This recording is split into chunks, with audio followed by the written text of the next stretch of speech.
All right, welcome back to another Sunday night chat with your favorite fellow nerds, not your status quo. Dave, Doug, good to see you. How's everybody doing? Hello, sir. Well, Keith, I'm fantastic. That is good to hear. That's good to hear. I've been watching some great TV. We've got a lot of cool stuff that just, really gets, the inner nerd in me going. Really satisfies all the desires to watch something cool and diabolical, even. Some good comic book stuff. We had another episode of Obi-Wan. We've got Miss Marvel to look forward to. Whole bunch of, as we talked about in our last live stream, whole bunch of Star Wars stuff that's going to be coming up soon. So I'm good. I am very good. And No, we you're right. also have our question of the week. Don't forget that. Which Do you want me to give it? which ties in, I What think, to the is boys pretty well. So yes, Dave, Yeah, please yeah. please give it to all the viewers out there. all three viewers out there? You're gonna be smashed in the face with. We're going to have more viewers. No, we have three right now. Is what I mean. We'll have Um, to make sure that we repeat the question later on as more people start to pour in, since we're just getting started. what? See, we got some people who aren't us. Hi from the Franciscos. Okay. That's it's funny they're there. That's Gabe. That's the nephew you Oh. thought was graduating from Chicago. Oh, that's No funny. kidding. All right. Ironic. Neat. Good to see you, What? Gabe. I don't know if Emma and Alex are with you or not, but thank you for coming to the stream. We appreciate it. Sorry, Dave, go ahead. No, that's all right. What superpower would you have and why? Yeah. Yeah, that's a really good question. What superpower would you want and why? Also, one more add on to that. Would you abuse it? And me personally, I've been bouncing back and forth in my head on this. I think because I'm so impatient, I would want like speed, like the Flash, and that's basically it. I Now, went back now and would forth. you want, like, when you say speed like the Flash, you mean like specifically his speed power set where he's got access to the Speed Force, and he can mess the timeline by time traveling, or are we talking more like Quicksilver speed? Quicksilver speed, more like that. Get things done in a hurry, so you don't have to spend your day on them. Simple stuff like that is what I think about. Now, would I you also thought about would you use healing your factor. speed, and then would you run past somebody's girlfriend and blow her up?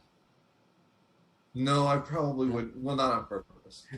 But I'd have to be just as agile as I was speedy, so I could avoid hurting people. What if they were listening to Billy Joel? Then would that have you run right through them? And then I'd run right through him. I think you're right. No, I'd find Billy Joel and run right through him. No, I actually like Billy Joel. So. But I went back and forth with that and the healing factor. Oh, okay. Now, I think most of the speedsters in comics, I believe they've got an accelerated healing factor. So it probably wouldn't be as quick as like Wolverine's, but heal a little bit quick, right? Or Deadpool, or Spider-Man's got healing powers. Yeah, that's true. Yeah. I mean, Yeah, now but that you mention the it, question became to me: do I want to live forever? No, I don't. So I don't want to heal from everything. But would you live forever with a healing factor? You could get hurt enough. Like Deadpool, like if you get every part of your body separated, but he still gets to feel it when that happens. So that's what also made me think of indestructibility. Can't get killed, can't get shot, but then again, it's an immortality thing. I wouldn't want to. I guess Luke Cage could get killed though. Yeah, Right? he's If he bulletproof. ingests- He's bulletproof, but he can still be killed. Yeah, if he ingests something or something like that. But you can't shoot him, you can't stab him to kill him.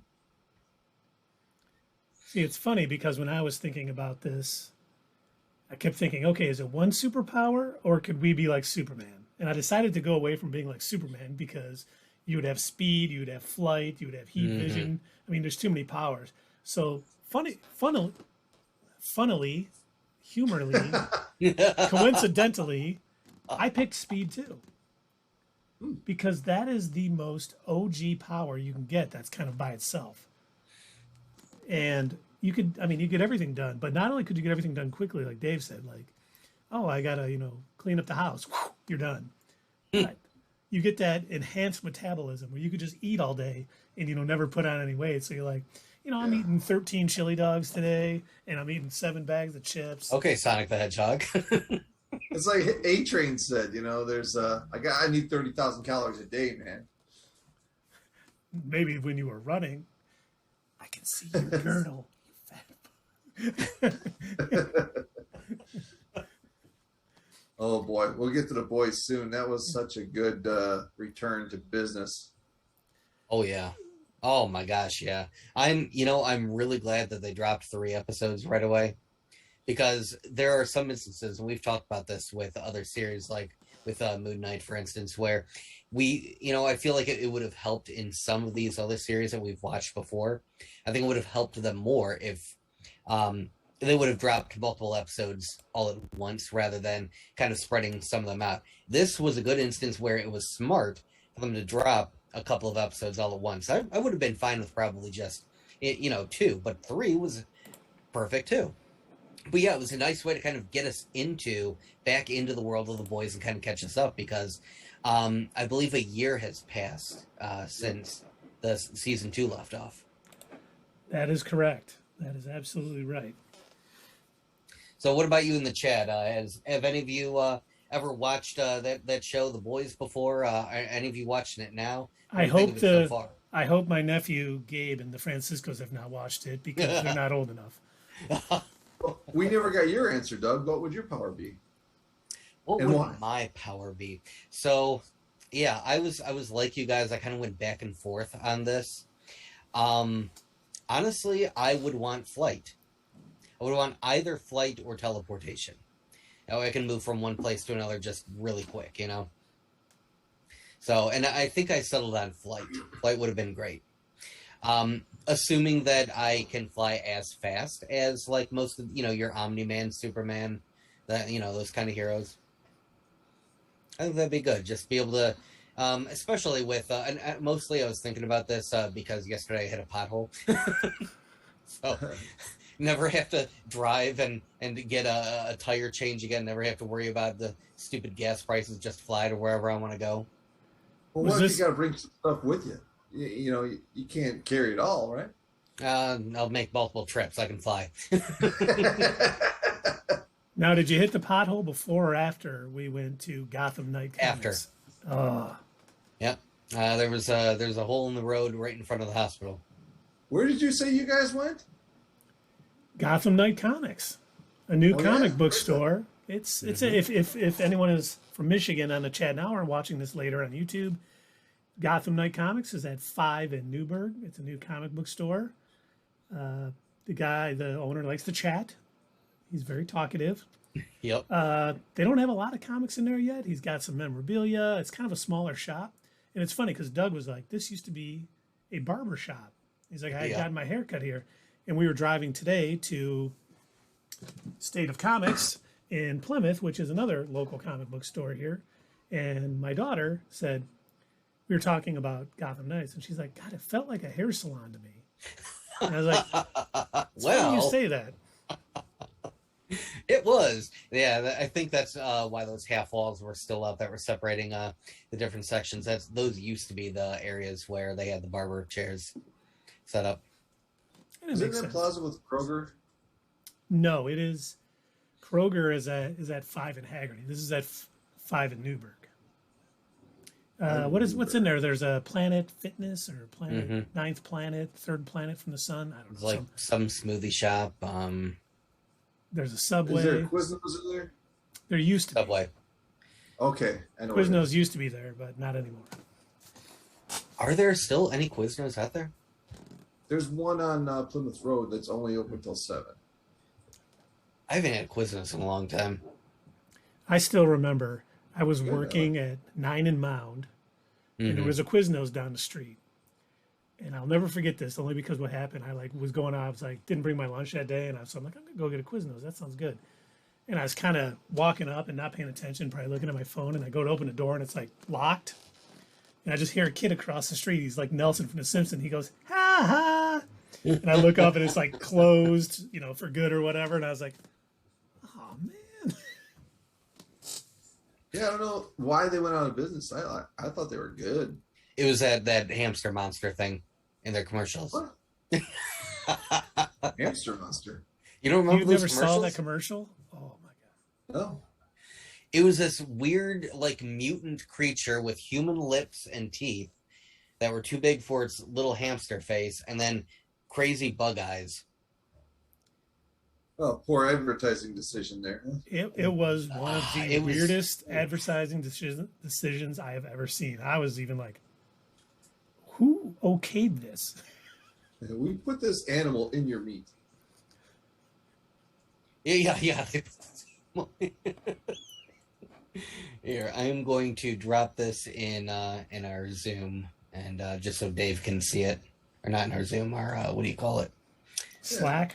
Yeah, that computer thing. That darn fangled computer thing. That was what they used in their advertisements. I am glad I hadn't seen that before. Yeah, that's something else. I don't know if you're able to pull that up in. Yep, I'm pulling it up here in a sec. Okay. I'll let everybody see it because Yeah. If you have never witnessed these weird commercials, and also it's saying in one of those like if you can remember what the early internet was like with horrible cringy videos, I think that's where they got their advertising idea from. Because and there it is in all of its glory is because they toast them. Yeah. It would sing in this weird, like, screamy, growly voice. We got them subs! Oy. Okay, I'm gonna take it off the screen because I don't want to leave that on too long. It is a thing of nightmares. We just lost 2 viewers. I was one of them. We lost 2 subscribers. Oh, Not man. just viewers, subscribers. Jeez.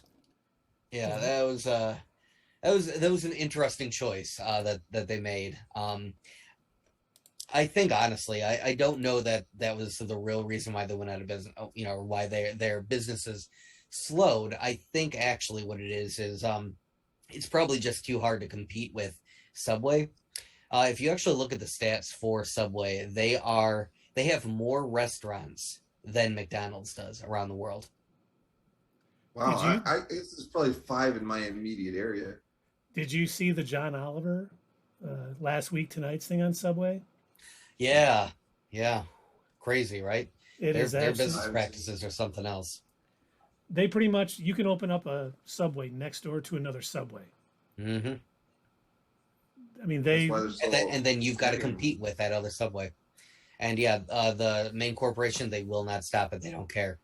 Because according to this episode that Keith was talking about of John Oliver, he was actually saying that the CEO of the company does this on purpose because in his mind, the more restaurants they have, the better off they're doing. At least it appears that way anyway.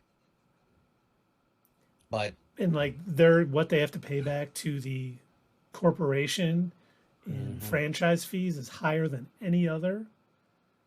I saw that and I was like, damn. Yeah. And they've been sued because people are saying their tuna fish isn't really tuna.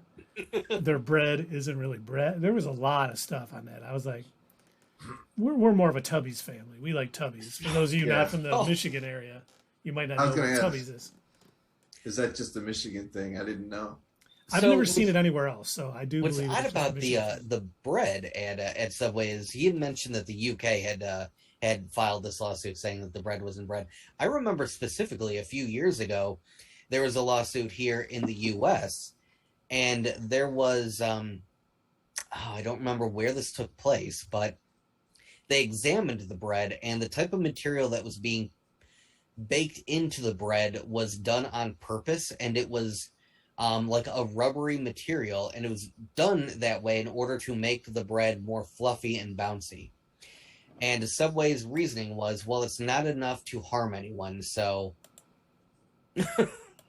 So it wasn't really edible, but we ate it anyway. well, it was edible enough, technically.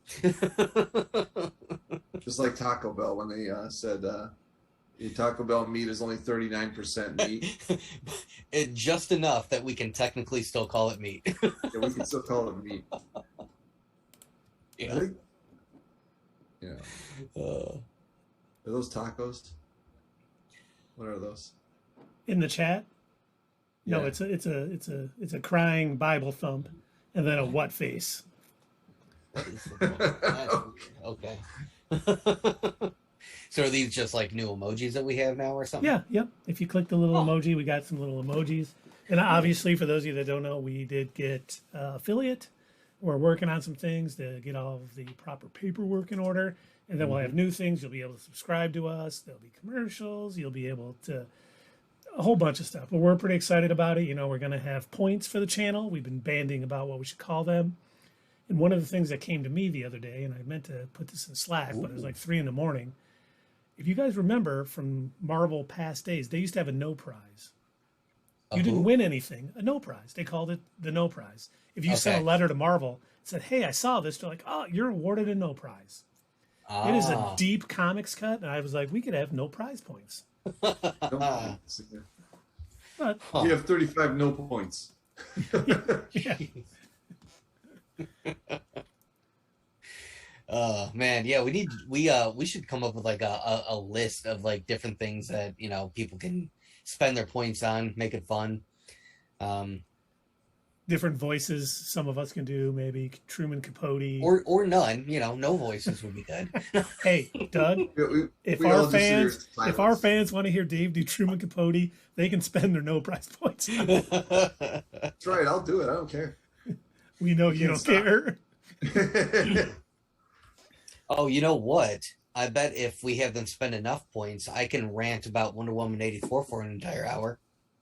You Yeah, could. we could have that. Yeah, me and Keith can walk away. and you can be Joe. Just let me at Oh, God.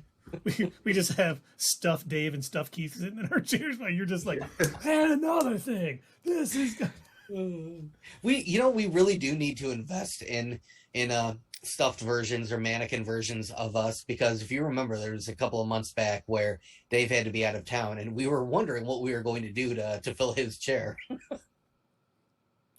that blind albino racist monkey just did a great job too. Hey now, who's racist? Oh, you don't care about the blind albino? No, I don't.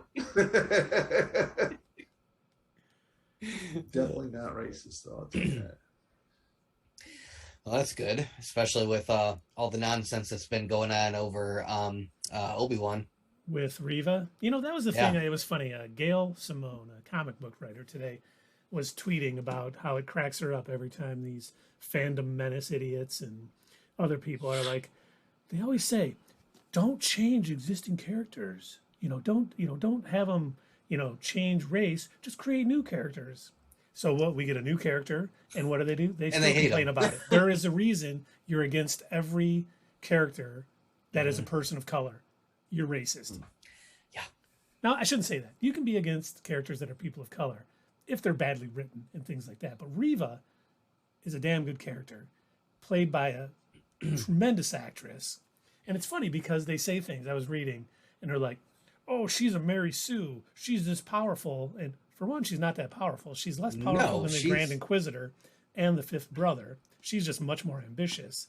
And she has they've even hinted that she was in the Jedi Temple the night of Order 66, was probably taken by Vader, the Emperor, and trained to be an Inquisitor. There's a lot of backstory there. We got 10 years where they can fill it in. Just because you don't know it on the first 3 episodes of a show doesn't mean they don't have a backstory. I was like getting so... Yeah, this is a brand new character. She didn't even appear in the comics.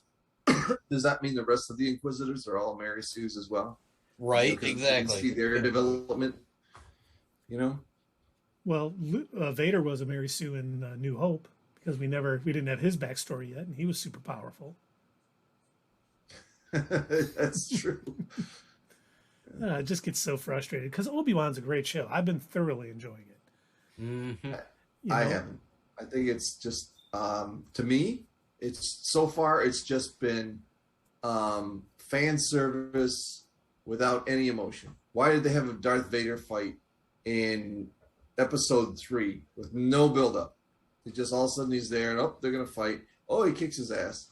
It's just like it's just fan service. Not at all. There was some build-up. They got to build up. See, that would be the climactic moment of the show, if you ask me. That's something that they should build up. They should ask Favreau or someone to help them and build it up until the final episode. I don't think you have to wait till the final episode.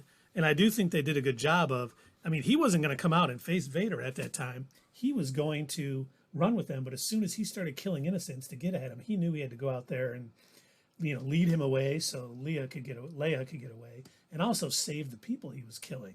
I mean, I thought they did a good job. As soon as Darth Vader found out that they were on the trail of Obi-Wan and might know where he is, of course he's going to come out and try to hunt down. I mean, the dude left him burning on Mustafar. He can think of nothing else but getting after Obi-Wan. Sorry, I spilled my tea. Whoops. Son of a bitch. They did set this up a bit, I think, in at least in episodes 1 and 2 of this series, where they do imply that this is something that Vader's looking for, and that's why all of the Inquisitors are looking so hard, because this will put them in Vader's favor. Oh, I'm going to find Obi-Wan because he's been searching for him and can't seem to find him. Doesn't think to look on the sand planet where he's from, but yeah, that's why.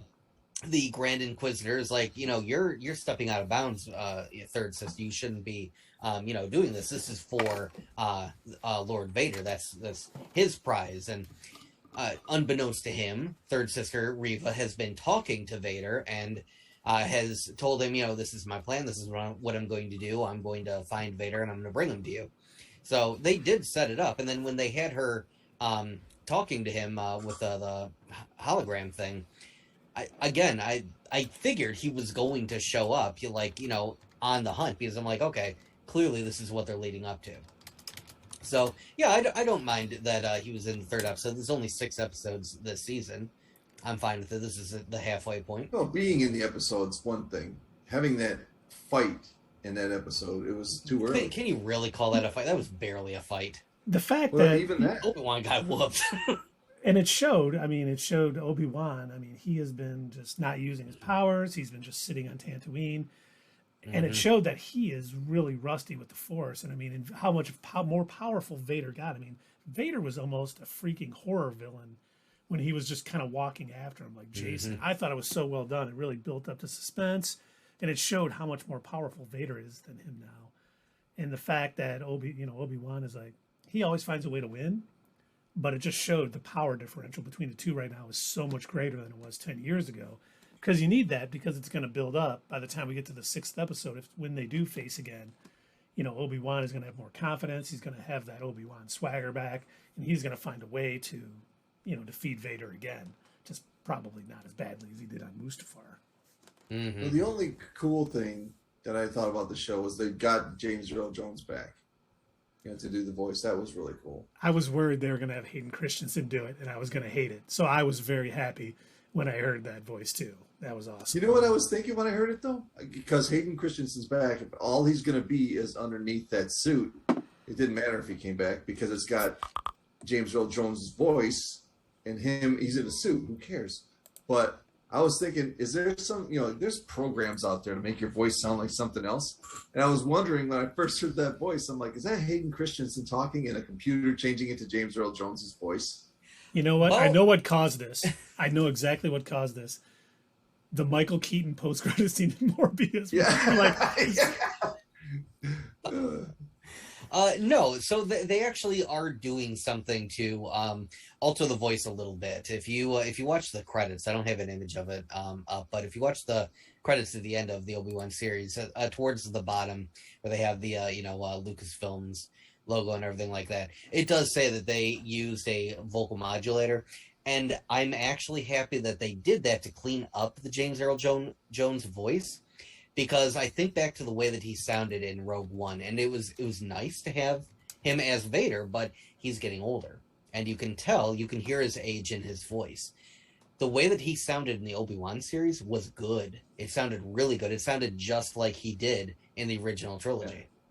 How old is he now? He's like 85? He's in his 90s. 90s? Yeah. I knew he was up there. He's like Clint Eastwood. Clint Eastwood just turned 92. Yeah, except for, not racist. Except what? He's like Clint Eastwood, except not racist.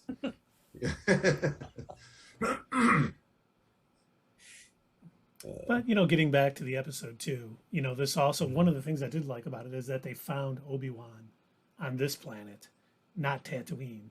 Because they've got to do a good job of not saying, oh, he's been hiding out on Tatooine, and then be like, okay, why did they not search for him there again, after the series? Right. So I thought that was well done. I think it's really nice continuing to see the infighting between the Inquisitors. The fifth brother wants that chair. Reva wants that chair. I still think that was pretty cool. I still think we're going to, unfortunately, I think there's only going to be one season for Reva, because obviously, probably. And I don't know if you saw this. I do too. I think Vader's going to be the one that kills her because of her ambition, but we know the Grand Inquisitor is coming back, because the head writer of the show, was being interviewed, and they were like talking about, we saw the Grand Inquisitor in Rebels, which is after this. He goes, listen, all I can say is we are not going to break canon on this show. So without saying it, the Grand Inquisitor is coming back, and maybe it'll be something like Grand Inquisitor is going to be picked up by Fennec Shand, and she's going to show him. What was the guy's name from Book of Boba Fett that fixed her? Oh, that cyborg dude? Yeah. Oh, God, I can't remember. Well, if anybody can name that person, I'd like to see it. That's an amazing memory. It could be something like that. It could be something as simple as just some dude who happens to be good at doing cybernetics. Like they helped out Luke after he got his hand cut off and fit him with a cybernetic hand, like on some spaceship. So clearly this is something that like you don't need to go to a specific doctor for. You can just be like, yeah, I'll take a robot hand, 2 robot feet, and do I want to supersize? Yeah. Let me go ahead. Now, Brainiac Baseball said, when I saw Fleck, my first thought was here is the first character in the visual history of Star Wars that doesn't seem to belong. You talking about the guy with the truck? Yeah, voiced by the wonderful Zach Braff, by the way. Yeah. From Scrubs, which is a great show if you haven't seen it. See, I didn't think that at all. I kind of liked it. Because they always do. Do you mind if I explain why I liked it and why I do think it fit? Please do. So, in the Star Wars universe, for the most part, we almost always see either the rebels or the people that work directly for the Empire.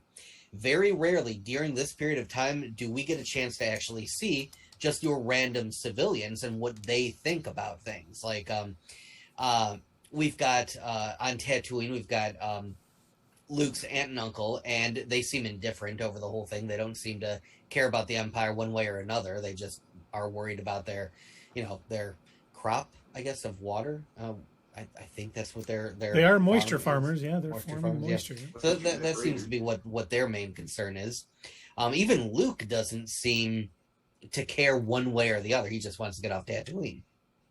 So seeing this guy pulling up with his Empire symbol on the back of his truck and pro-Empire, and just like, I'm like, that fits. There's got to be a few people in the galaxy that are like, yeah, this is the best thing ever. I love having our super fasci emperor in charge of the entire galaxy with stormtroopers knocking people down on the streets. This is great. It's what I've wanted all along. How many people are doing that right now? Right, exactly. That's why I'm saying it fits. It finally, like, we get to see how some of these people are. Like, other than just the people who are specifically rebelling against the Empire, there've got to be people who are like, oh, finally, some order.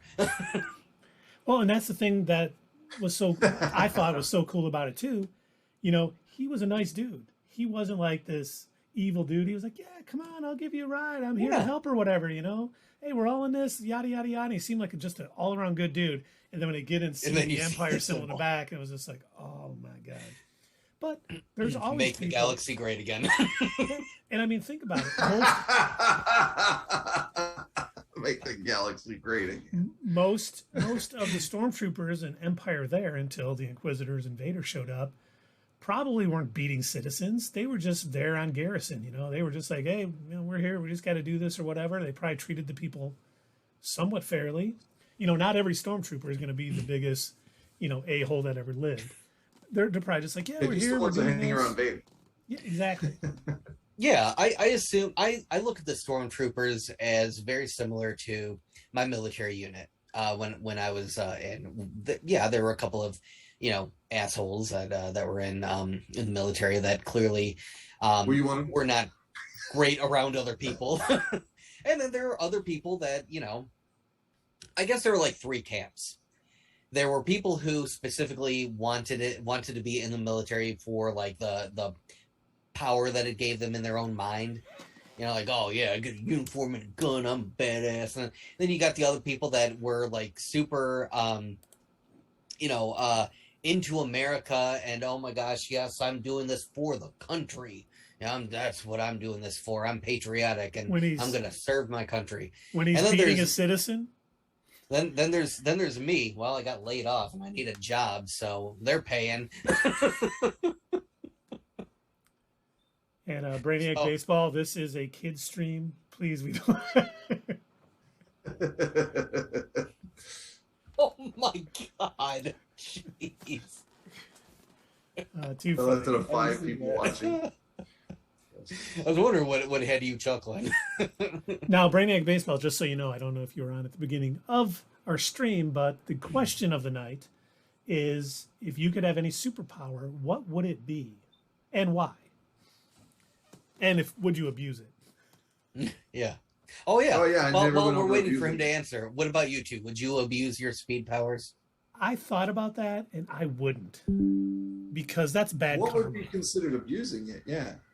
What do you think, Keith? What would be abusing your? That'd be like power? stealing and taking advantage of people. I do believe in karma to a bit. If you were abusing, stealing, and doing everything you could, I think that would come back and bite you in the butt. I was raised by a ma and pa Kent. You know, you have these powers. You got to do as much good with them as you can, and don't take advantage of people. Because in the end, if you're evil, it catches up to you, for the most part. Unless you're Trump, then you're like 90 and still being evil. But hold on one sec, guys. I'll be right back. All right.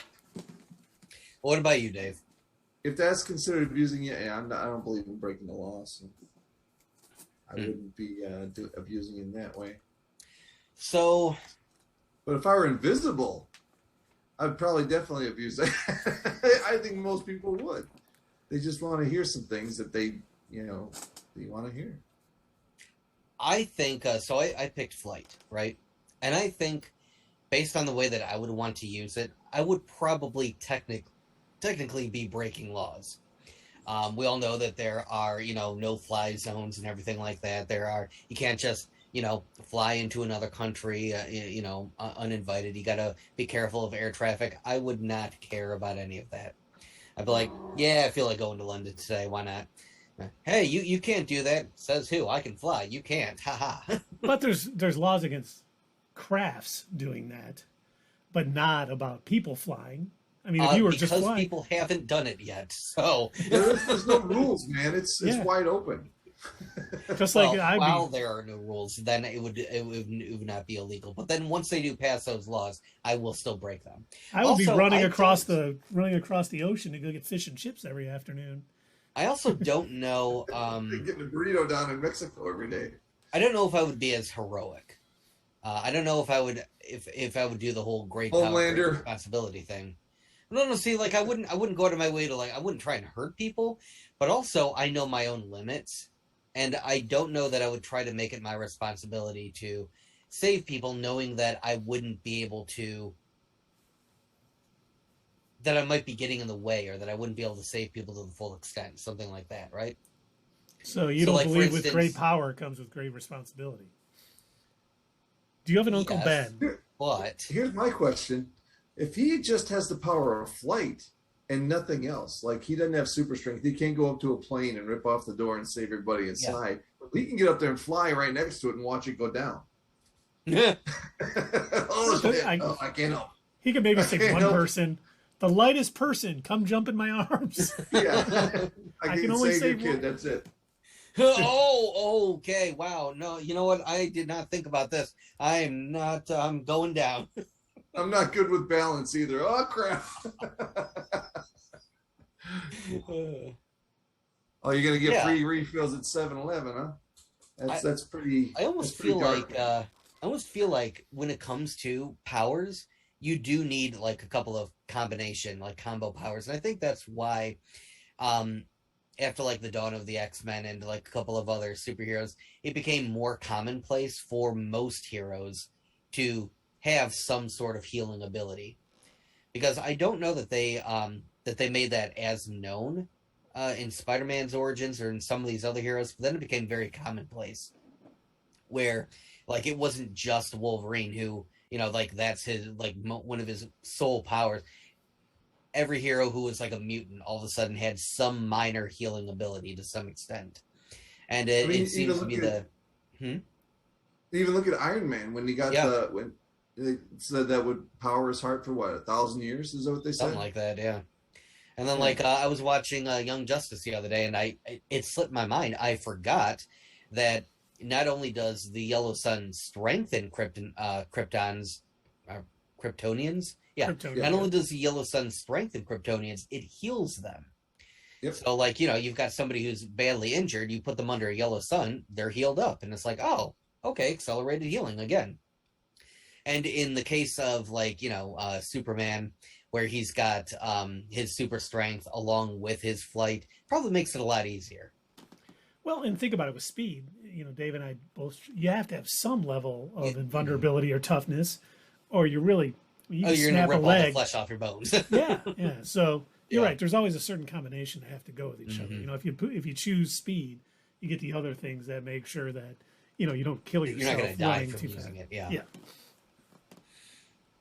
You got to be very agile along with the speed, or else you're just going to run right into the wall, and that'll be it. And good vision. Is that a hole? Yeah.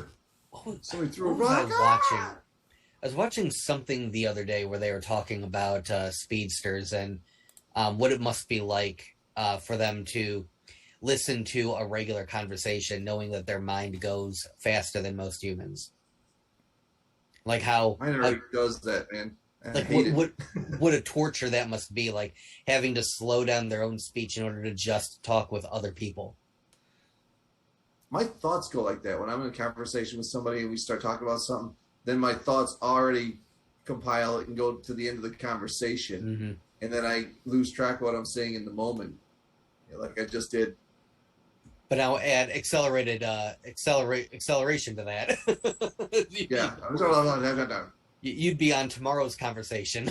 I know where you're going with this, man, and I'll meet you there tomorrow. Oh, yeah, Brainiac Baseball. You need good shoes, too. Yeah.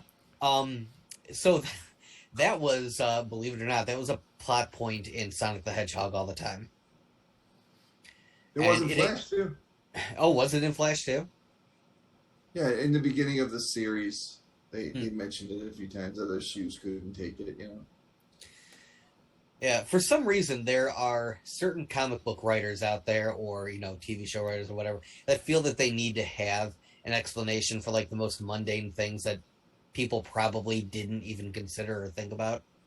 And I remember in the Archie Sonic the Hedgehog comics, they felt that they needed to explain why Sonic the Hedgehog wore his weird red and white striped shoes, as if anybody cared, and, you know, didn't. It was just the design of a video game character. But they wrote this entire flashback, like, that covered 2 or 3 books, discussing how he was gaining speed and how his uncle developed these shoes specifically for his traction. And I'm like, and I think about that now. Like, I think about how I read this stuff as a kid, and I'm like, it's so ridiculous. Like, why did they put so much effort into this? Because now every time you see his shoes, Every time you see Sonic's shoes now, you know that they were specially developed by his uncle, and that's why he can run so fast. Right. Speaking of Sonic, Speaking of Sonic, no, what did you say, Dave? I was just saying, doesn't A-Train have special shoes on the boys?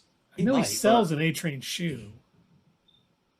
Yeah, I thought him and his was it his brother who trains with him? I thought they were doing something for a sneaker deal or something. They were having their own shoe of some type, but I don't remember it now. I should probably rewatch the first two seasons if I get a moment. But speaking of Sonic, did anyone out there see that the Sonic Frontiers is coming out? They had like 7 minutes of gameplay on IGN the other day. There's also going to be a new Sonic the Hedgehog series on Netflix that's coming out soon too. Yep, one's going to be about Knuckles, I think. A third movie too. Yep. Probably. Well, if you saw the second movie, the post-credit scene introduced Shadow the Hedgehog, so there's definitely going to be a third movie. And since it did well at the box office, that always helps. I don't know. Also, they picked up that Ryan Reynolds' Deadpool head at the end of Wolverine Origins and didn't do anything with that. That's because that movie did terribly at the box office. Whatever you do, don't sew my mouth shut. And don't make my costume green right. or animated. Do you think that they'll? I know that DC Warner is going to take another stab at Green Lantern because, of course, they would. Do you think they'll make a good one though? It's going to be a show. If you guys get what you want, That's it. And to say it's going to be a show. If it's Jon Stewart, it'll be a good show. I don't think they know how to handle the comedy part of Hal Jordan. But They're going to have cameras. They're going to. It's going to be a show on HBO Max. I think it's still in production, and it's going to focus on multiple Green Lanterns. So, gives me a little bit pause when I hear that. But if they can pull it off, where they can have multiple storylines going on with different Green Lanterns and have it all come together, it could be good. If Jeff Johns is writing it, I'll have a little more hope. I don't know if he's a executive producer on it or anything. I mean, it's not that tough of a character to get right. I mean, they've done it in cartoons and everything else for many years. I hope they get it because I think Green Lantern is a cool character with decor and all that other stuff that goes on. Most DC characters aren't that hard to get right, though, because DC superheroes have been around for a very long time, and some of their earliest iterations weren't that deep. They were kind of one note. Yeah, they've expanded over time, but like just getting the basics of the hero right shouldn't be that hard. You wouldn't think so. You mentioned Jeff Johns there. You said he is running that show, or? I haven't heard. It's the show I believe is being produced by J.J. Abrams' Bad Robot. And nothing has been announced. Who's playing anybody? Who's, writers? What's it's based off of? So nothing has come out about it. Just the fact that it's going to be a series on HBO Max. And once again, with a couple of, go ahead. Sorry. I was just gonna say, with the Warner's and Discovery merger, I mean, they canceled the Wonder Twins. We don't know what's coming down the pipeline. Toby Emmerich, or I think that's his name, is gone from Warner. He's no longer in charge of Warner Pictures. So lots of changes are coming. I don't think we really know what's going to come down the line now. We know that we're getting the Black Adam trailer on the 7th, the same day Miss Marvel. So cool. we're gonna get Miss Marvel, Obi-Wan, Black Adam trailer on Wednesday, and then we got The Boys, episode 4. So it's gonna be a big week next week. Mm-hmm. But we don't know what's going to happen with DC properties, until they figure out what direction they want to go and how they want to play it. I don't think I think everything's off the table. We would like to go in the direction of what will get us money. Well, are you going to get the characters right? Will it make us money? Yeah. Let's look Absolutely not. Let's look at Zack Snyder's take on. He made a movie with Batman, Superman, and Wonder Woman, and it made less than a movie about Doctor Strange. Get the characters right, and seriously, if you would have told me, young Keith, that I was going to get a Batman, Superman, Wonder Woman movie, and it was going to make less than a Doctor Strange movie, I would be like, something is You are wrong out with of you. your mind. Yeah. Yeah. But and that just goes to get the characters right and make a good quality movie, and people will flock to it. I mean, I'm not a big Top Gun fan, but Top Gun Maverick is pulling in tons of cash. Yeah. And everyone who sees it is loving it. That's how you make money in Hollywood. You make good, interesting movies, and people will go see it. I haven't seen it, but I heard it was basically a remake. But people still love it. You know, they're Stephen hitting see that it? nostalgia though, so that's probably how they're able. Force Awakens, man. Sometimes it works on people. I wonder if they kind of did.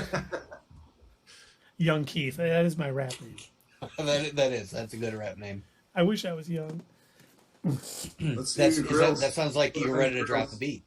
I wish it was young. That's right. I said kill Doug Shafsky. Young Keith also does Taylor Swift covers, so But that's subscribers only. both Right. both Doug and I have already seen it. Well, everyone we're subscribed. I work with at AOD has probably seen it a few times. Oh, jeez. The only person who hasn't seen it is probably Joe, who every time I start to sing Taylor Swift in a meeting, he ends the Zoom call faster than I thought humanly possible. I don't know how he has his hand on the button, just waiting for me to sing.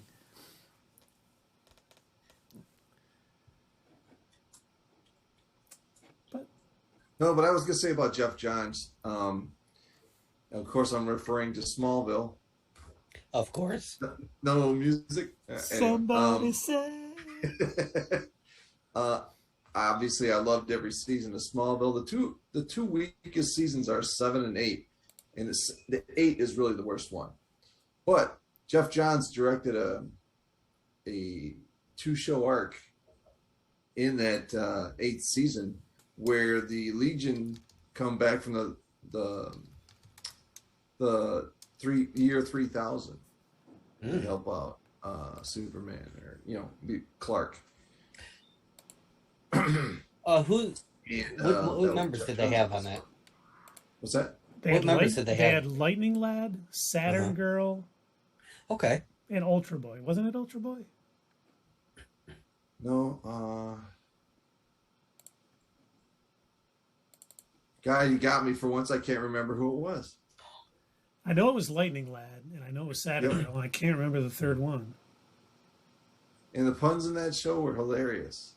It's like, this guy, no tights, no flights. What's this guy doing? I've seen them show up a couple of times. Man, the more I hear about this, because I have not watched the entirety of Smallville, but the more you talk about these episodes, the more I'm realizing, like, I have seen a lot of these characters and a lot of these storylines show up in other variations. You guys all know this, but a lot of the stuff that I watched when I was younger that was DC related was all of the animated series that were part of the DC animated universe. So like your Batman, the animated series, Superman, Justice League, Unlimited, Batman Beyond, all of that stuff. And there was a couple of times where they showed, especially in the Justice League series, because I remember they had a whole storyline where they had the Justice League heroes from like the year 3000, whatever, come back and try to warn the current Justice League, like, hey, you got to do this or you got to do that or else. And I remember the storyline that it ended up resolving with Kara, Supergirl, going back to the future with them because she felt so out of place. Yeah, I think she did briefly on Smallville as well. Oh, really? Oh. But yeah, now in the Young Justice series, there is a version of them as well. Which is Saturn Girl, Phantom Girl, Yep. and Chameleon Boy. Yep. Nice. That's when they left the Legion ring, and well, we won't go into a Smallville thing. I'll make a video on that just for me. Just You buy should. me. You really should. I think people would be interested to hear some of your breakdowns of Smallville. Yes, some of the things I thought about too much, but I'll go ahead and do it. You should. So But we kind of we yeah, kind are of we got. still on Obi-Wan? Do we I, still I want to was talk about to say about we it? got kind of sidetracked. We've been all over the place. We started talking about the boys, but then we kind of trailed off and got into Obi-Wan. By the way, just I looked it up because I had to know it was Cosmic Boy, Lightning Lad, and Saturn Girl on Smallville. Oh, in Smallville. Smallville, so it was Cosmic Boy. Hmm. Yeah, he makes 2 appearances. He comes back in the season finale. Don't want to ruin it for you. So those of you in the chat, again, let's see. We want to know about you guys. We brought it up earlier. You know what our question was. So like Brainiac Baseball. Those of you that are in the chat, our question again was, what superpower would you want if you could have like any superpower? And I think we can do like combos at this point. So we're kind of talking about how sometimes you need that addition of strength and whatnot. So what superpowers would you want? And I guess would you use them the right way? Would you We have all great think we would, responsibility or would with you use great them? power? Yeah, would you use them like 7? Right. Yeah, I'm It's curious. a good segue. Now, Keith, are you going to switch from super speed to amazing rapping ability?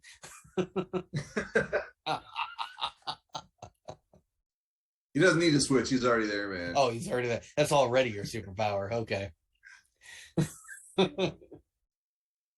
right, let's hear something.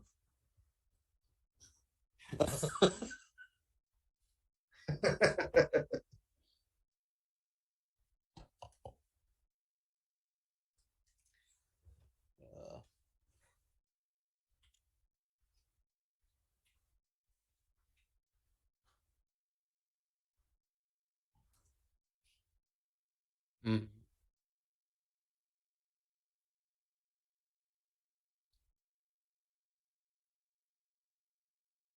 We definitely need Obi-Wan to rise to the occasion because he definitely has to save Leia because we know she's going to be, in episode of New Hope, nothing happens to her. So it's going to be cool to see him kind of get powered back up. We saw him at probably the lowest point in his life, and now we're going to see, even when he was talking about his family,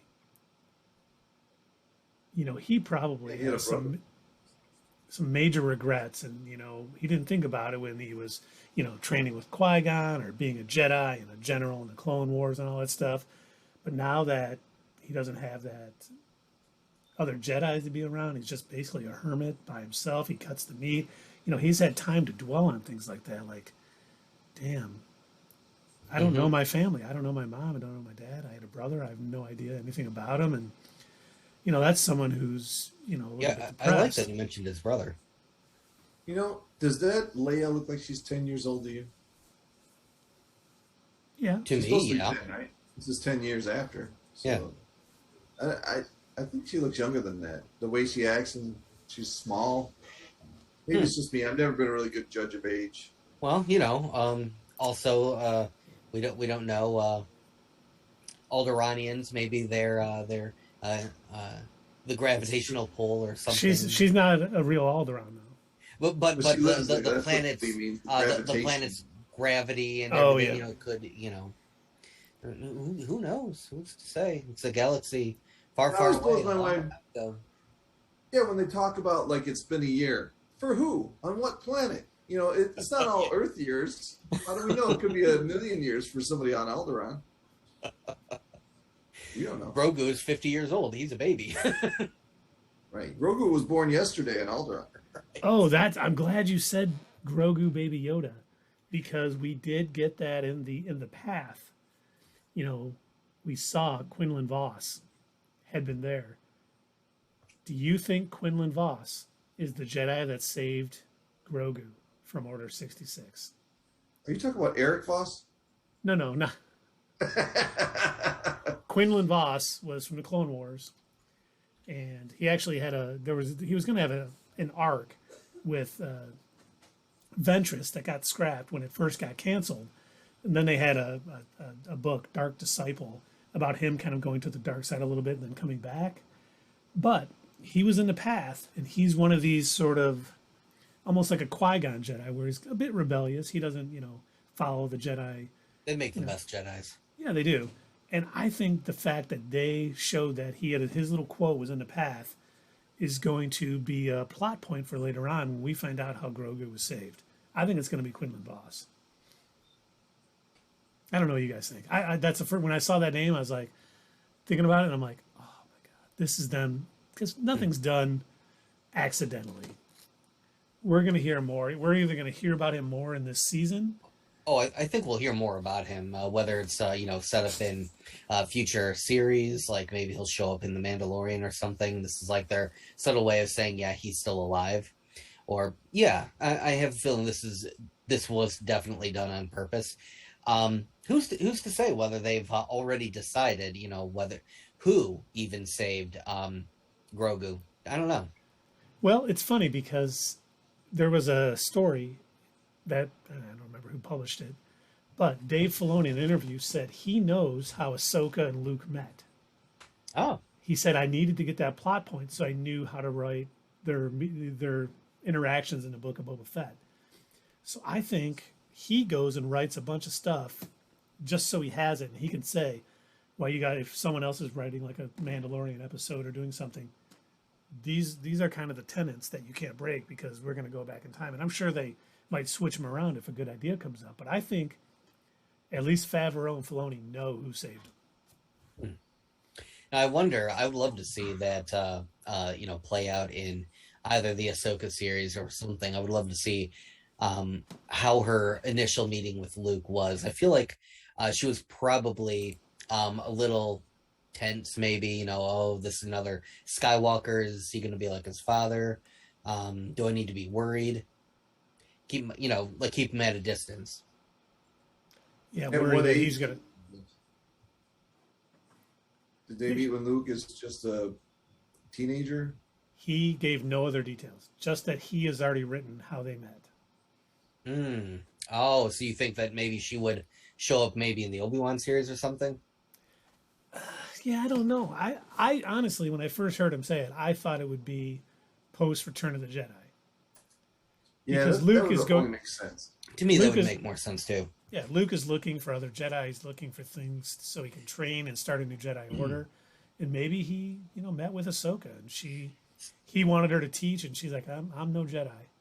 If they start expanding it to like more and more people having met Luke when he was younger and things like that, it's going to make it less believable that Darth Vader had no idea that he A, had a son, and B, that his son was, living on Tatooine. So I think it would be in the larger Star Wars canon's best interest if they kept it where Luke had minimal interaction with people outside of Tatooine, like kind of in his own little bubble. Yeah, we got to see Wedge and Biggs on the show, That would be cool. Yes, that would be great. We need to see him, pod racing. And I wonder when pod racing like fell out of style, or if it's still like a thing that they do on Tatooine. It's like NASCAR. It's like underground pod racing. Not literally, just everybody that goes to pod racing races, they fly Empire flags, They listen to country. They listen to music from. That's the type of music that they. Space they play. Mississippi. What's that guy's name? Mississippi. Flebo, is that his name? The musician. Yeah, from the band. Yeah. Cantina band. Flebo. Yeah. Check out Flebo's new country album. Blame it all on my roots. I showed up in boots. And the only reason I know that song is because when I was in the E Club in the Marines, every jarhead with a freaking dollar played that godforsaken song. I play it in my bands. All right, it's not a shame. It's not a shame that you know it. Jeez. So I do have one more thing that I want to bring up about the Obi-Wan series that I hope Disney doesn't change.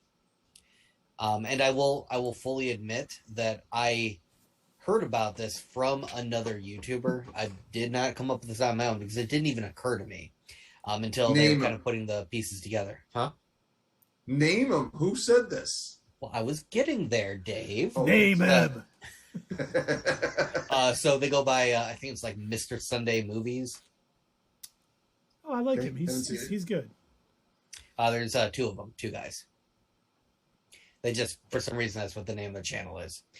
Two British dudes, and they mostly do talk about like Disney properties.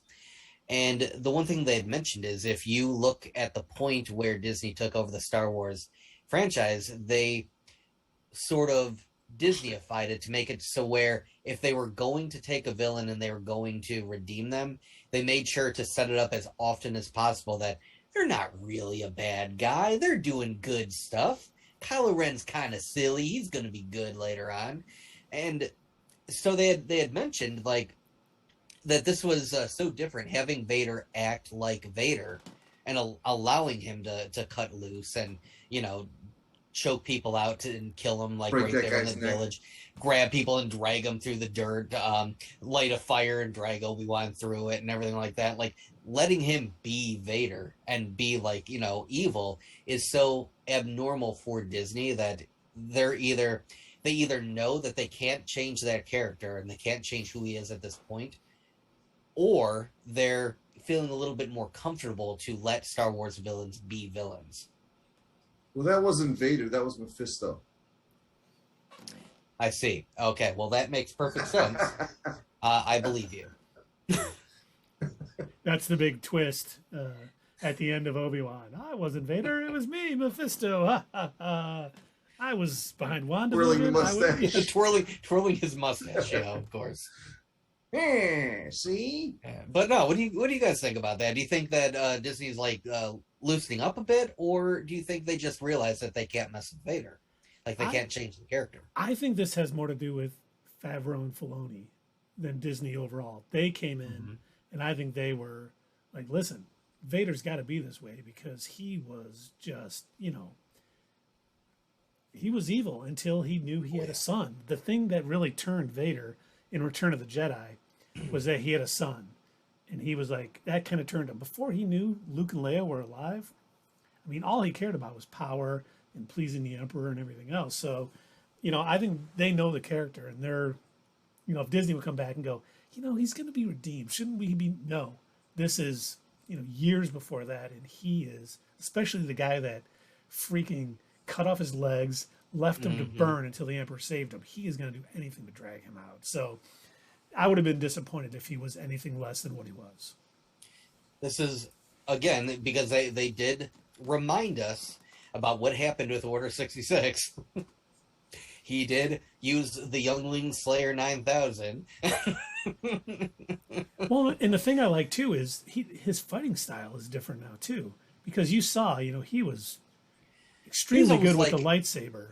It was like he was like batting at him, like smacking at him. It's like brute force. That's all he is playing now. with him. Yeah. That's what you noticed, like back in the old, you know, the original trilogy, is that he always fought with one hand. No matter everyone else is doing this, and he's just, you know, kicking ass with one hand. They did that in the show too. Yep. He only used one hand on that saber. Now, do you think that's so he had a free hand to use the Force, or is that, you know, like I'm wondering if that's like his specific fighting style, or is it harder with his robot arms? I think it's harder with his robot arms. So I know they mentioned in the comics that he's aware that his prosthetics give him limitations, and he, even though he's had the opportunity to upgrade, he purposely doesn't because it makes him be in more pain and makes him angrier, which he thinks strengthens his dark side powers.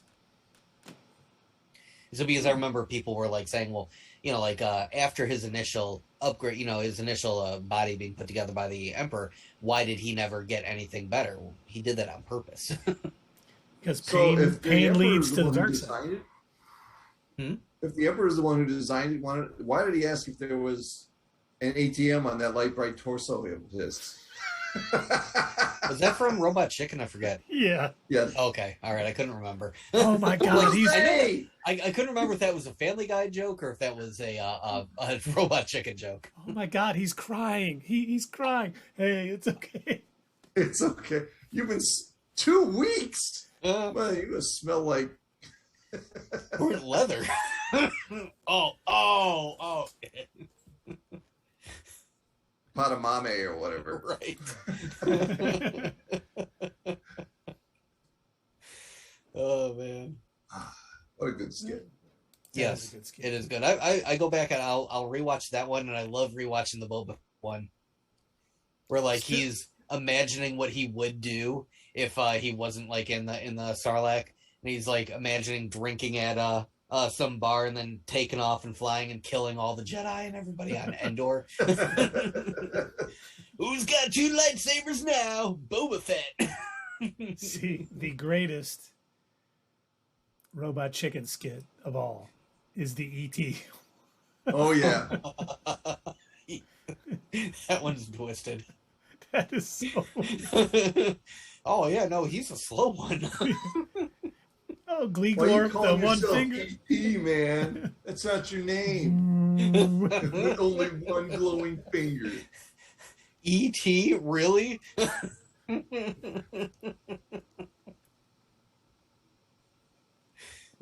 All right, you guys ready to move on to the boys? Oh yeah, I guess we probably should Any switch back to any last thoughts on Obi-Wan?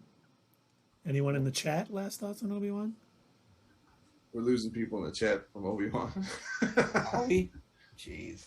Yeah, they just No, we're probably had done. to go. So we will move on to the boys. You can't always trust what the thing says down there. Don't tell me what to trust.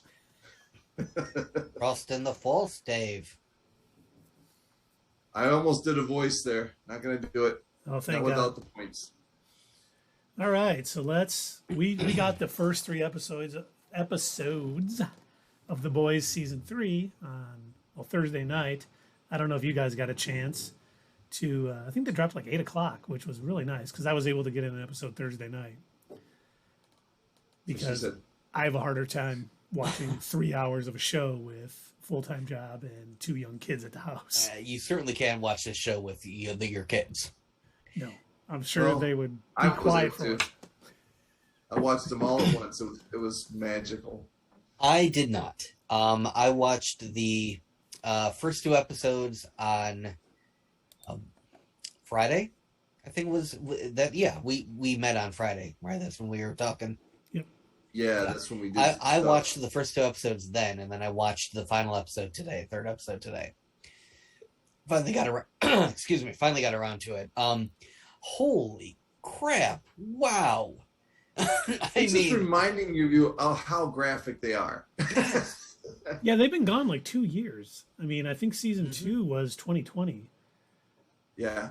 And it's good to see they have not lost their edge because holy shit. Wow. But, it's funny because they are very graphic and they do this crazy shit. But there is such good writing on this show, too. We've talked about it. Every character has their own backstory, a very thought out, a very deep backstory that why the character does certain things and they make it known why that is. Yeah. And it's way more in depth than even their characterization in the comics is. And it's awesome because we get this little mystery now. We got a couple different things going on now. We got A24, which we know that Edgar was trying to sell to the government, and they were kind of like, nope, they're not going to do it. And then Maeve gave to Butcher. Yep. And then we have, which I love the fact that they're like, okay, Homelander is pretty much unstoppable. Yeah. And all of a sudden, there's this weapon that killed Soldier Boy. Now we need to find that. And I like how it's kind of traveling, Mallory was involved. And it's great when you get these little tidbits and they're like, yeah, I was there, blah, blah. And you get the flashback, what happened there and how stupid. I love how they make most soups just dumb as fuck. Like, they're in a military situation and fucking bug guys flying around. Of course. And she's like, course. you're giving away our position. Get down. And he did it again. And But the fact Ended that up they're getting blown up. the fact that they're building this mystery on something that killed Soldier Boy, I love how they're building up to it, like finding little facts. They know certain things. And for those of you that don't know, that haven't read the comics, little Nina, who we met with Frenchie this episode on episode 3, has ties to Russia. So that's what Butcher meant when he's like, oh, it's a good plan. So, I mean, they do a great job of building out the story and fleshing it out without just everything falling in everybody's lap. And you know, I mentioned this in our conversation the other night, but I'll mention it on live air here. That that everybody on the show, when Homelander talks to him, they're just, oh my God, I'm so sorry. Everybody, every one of them. Yeah. He talks to Butcher. Butcher's just like, go ahead, either kill me or F off. And I think that's why Homelander talks to him, because, you know, he's like, he doesn't put up with this crap. It's refreshing to Homelander that someone isn't cowering when he's talking to him, even though they hate each other. It's still it's a respect thing. Dude, the best thing I think they did on this first 3 episodes was have the Homelander meltdown and him be up points, because Homelander with no restraints, able to do what he wants, is much more horrifying than when he's under Stan Edgar's thumb. And that is so realistic too. Like, as sad and unfortunate as that is, like, we literally watch some, like, they take a lot of what they do in this series, in this Amazon series, and in the extra online stuff that you can find, like, on YouTube, where they've got the 7 News and Vought News and everything like that. So, like, they take a lot of their cues from, like, the real world, or, you know, making fun of the Marvel Cinematic Universe and stuff like that. And Of the 7. I remember in 2016 specifically, I'm going to get just slightly political real quick. I remember in 2016, every time, you know, Donald Trump or the people that were running against him would say something ridiculous or insane, I'm thinking, well, that's it. You know, and like, I remember the running joke on the John Oliver was like, well, we got him. Oh, no, we didn't. He got away with it. He's allowed to just say that. And and he went up points. Oh, he won the nomination because he said those horrific things and people like it. And so, yes, of course this would happen with Homelander, where he would be able to let loose and say some nonsense like that. And they were very specific. They said, like, oh yeah, you did really well with, like, middle white America, white American males. It's like, yeah, that's reality. Of course he would. Not so high in the urban market, but that's okay. Would they say he dropped, like, what, 15 points or something like that? Yeah. Lord. And I did notice some trailer trick. You know how you pointed out on the preview or on the trailer or whatever, that a body lands and then Homelander comes, you know, come down, and they all love him. Well, that obviously wasn't. We know what scene it was from. Yeah. This last episode, and he didn't float down. So no. They do their trailer tricks too. Yes, I do. I love the subtle reference in the first episode. They were kind of making fun of the whole Zack Snyder thing. By the way, was that not a great Charlize Theron as Stormfront? That was amazing. Yeah. Is she going to be on every show that we watch now too? Because she's in the next Doctor Strange. You know. I hope so. I hope she shows up everywhere. Right. She's going to be the new Stan Lee. She'll just be showing up. She is a big MMA and boxing fan. Really? Yes, she shows up at a lot of the UFC events and, like, Bellator and stuff, and I was like, man, I didn't think I could love anyone more. So she hangs out with Joe Rogan? I don't think she hangs out with Joe Rogan, but they have a mutual love of MMA. So, and now it looks like, you know, Sierra is online. Sierra, the question of the night is, if you could have any superpower, what would you have and why? And would you abuse it? So, just as a reminder, Dave and Keith both chose super speed, and I chose flight. Dave and Keith would probably be way more heroic. I would use it to travel more. and I would not save people. Oh, I would definitely do the traveling thing too. It'd be nice to be able to just run to Hawaii for the day, sit on a beach. Yeah, but see, then if you run to Hawaii, you would have to be responsible for stopping Ezra Miller. That's true. No, That we're not it would superheroes. ruin your We just vacation got because super you would have to speed. keep track of Ezra Miller. Just because you get a superpower doesn't mean you have to be a superhero. You could hide it. That's I right. refuse. As I it refuse was the famously responsibility. said, as it was famously said in Man of Steel, you shouldn't have saved those kids on that bus. You don't owe them anything. That's right. You need to And- keep So yourself hidden, Clark. Sierra says shape shifting, and she would abuse it. How would you geez. abuse it? Would Wow. you like How would you pose abuse as a it? I wanna know. senator? Would you That's actually- sneak into have conversations with people when they didn't know it was you? Is that what you would do? What? Oh, so I can be nosy. nosy? So I can be Beyonce whenever I want. Yeah. Hey. Yeah, you could shapeshift into Beyonce and like walk into any club. They'd be buying you drinks and everything else. Oh my God. And then you Beyonce's here. shapeshift right back, and they're all looking for her, and you're like, ah, she went that way. That's a really good superpower. Man, you could get away with a lot of stuff like that. That would be a good one. Mm-hmm. Like you go into any subway shaped as the. Just so you know, we were talking about Subway earlier. Any late viewers of why I'm bringing up Subway. I just want to, I'm the CEO of Subway. I want to check your rubber levels in your bread. Not enough rubber. And I want to make sure that you open another franchise right next door. Right. And I need Also, to test across one the of them. street. I need to test one of them spicy Italians of yours with lettuce, Italian dressing. Italian. I think one thing that I do want to mention that we forgot to bring up while we're briefly talking about Subway before we go back to the boys. I love that one of Subway's marketing campaigns is making a Korean drama. That might be the best thing that came out of that. Is the fact that they manufactured an entire love story and a love triangle around a Subway restaurant. It's on YouTube. You can see just look up Last Week Tonight Subway, and then they created their own, which was great.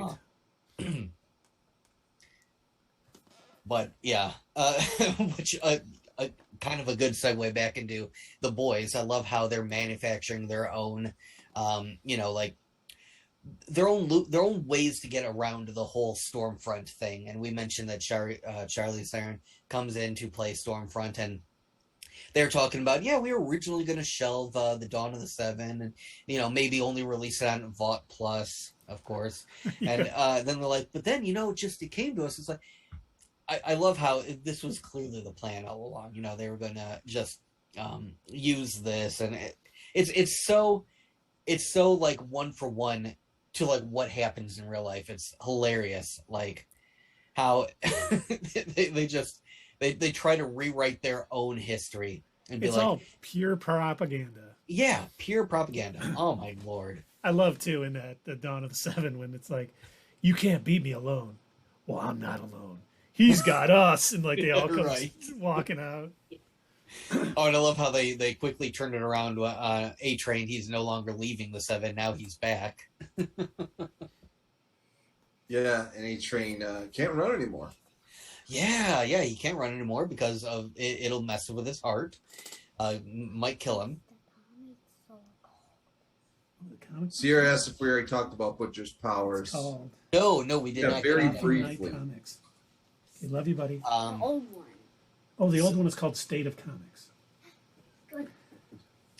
So the one thing that I brought up, this was before I had finished watching the series. The one thing that I brought up, well, I guess this is before I watched any of them. The last stream, I had mentioned that I love the fact that they kind of did something a little bit different from the comics, where none of the boys in the series rely on powers, and it kind of makes them more human, and it gives us more of like something to root for. We're rooting for them going up against these suits, like knowing that they're outmatched, and they have to use their brains more than relying on. They're the Lex Luthors. So fighting Superman. yeah. So seeing them, introduce that little vial that could give superpowers, and I wonder who that is. And you may have just seen his little head over here. Yeah. But for those of you watching, I have a State of Comics shirt from the local comic book store picked up today, which I was there for another reason we'll talk about in a little bit. Mhm. But yeah, Butcher had a problem with his powers. And I Yeah. thought that was so well done because, Yes. you couldn't, as a normal human, your body couldn't just fluctuate between those superpowers and coming back down to normal without a bunch of issues. And I think Butcher realized that, and he's okay with sacrificing himself for the greater good. If he could take out Homelander, who he thinks is the biggest threat, you saw the way he treated Ryan when he was pushing him away because he knows what's going to happen at the end of his story, and he doesn't want anyone too close to him. So I just thought, once again, their writing is so well done here. They hint at things that is going to be for a reason down the line, but they don't overemphasize it. They don't hey, look at what we're about to do because it's going to have consequences down the line. They just let it flow and go organically into their story. And I can't get enough. I do disagree with the way that Butcher handled Ryan, though. I don't think I understood what he was trying to do. Push him away so that way he can go off and kill Soups and whatever, and he knows that there's a good chance that he might die. But I think letting Ryan, even if he's not going to see him again, letting Ryan have good memories of the time they spent with each other, rather than thinking this asshole, told me that I killed my own mother and everything like that, and blames me for this, and if you know that there's a good chance you might die, why have your last thing that you spend with this boy being yeah, I'm an asshole? Because he's Butcher. He did that with Huey. He does that with everyone who leaves him. He just treats him like shit. If he would have done anything different, I wouldn't have bought it. I would have been, that's not Butcher. Yeah. Because he's gruff, doesn't give a shit. He really is, one of those things where he's he thinks he's telling it, the way it is or whatever, when he's really, just kind of being a complete ass. I feel like he would gladly, at this point, I think he would welcome death after they do take out Homelander and or all of the suits, because that's his one mission. That's his whole purpose in his life right now. His wife is gone. Yep. He doesn't have really any real connections, and that's the one thing that he's fighting for. And I think once they do accomplish that goal, if they manage to take down Vought, if they get rid of all the Soups, I don't know what else he would do with his life. And Sierra made a good point. He does that so they won't miss him when he's gone, and a defensive mechanism too. So, very good point. Oh, I forgot what I was going to. Yeah, and he said earlier in the show that the kid would be better off if Butcher wasn't in his life. Butcher said that, earlier in the show, and then he just got, trying to accelerate that happening. I suppose. I just want to live my life to be as happy as Butcher was when Huey admitted that his way was the right way, and they had to do that. I was like, oh man, this just made Butcher the happiest person ever. Especially when he told him, I've been working for a soup for the last year. I like when he brought it up, when Huey brought it up, and Butcher just blew it off, but you knew it meant so much to him. Mm-hmm. It's all right, down to business. Yep. Getting back to the status quo. And they went as dark as Doom Patrol. As far as but now that they know, scenes. Now that they know that she's the head popper, and now that and with Huey having Huey and Butcher having worked for that bureau, they're going to have to really be on their toes, really watch themselves, because there's only so many times Huey can get his arm broken or call in sick to avoid being around her. Eventually she's going to probably put two and two together, and if not her, Stan. Yeah, one of them I is. mean, obviously he can go back to work with that broken arm and just be their undercover guy. I mean, if he didn't want to make it obvious, that's what he would do. I don't. He's bad at undercover stuff. He Although he is. would He be too cracks. nervous. When Edgar said there was no one on the scene, I immediately thought he knows Huey was there, and Yeah. he's going to use Huey's knowledge of it to maybe push him in the direction he wants it to go. Uh-huh. Let's see. Don't Eat Me Cows asks us, what is your favorite DC comic series He of said all it. time or He current? said it. Of all time, obviously, I know what mine is. But this is comic series, not show. Oh, okay. Because I mean, I have quite a few I really enjoyed. Legion of Superheroes is always one of my favorites. Big fan of that run. I mean, Green Lantern, Infinity in the comics.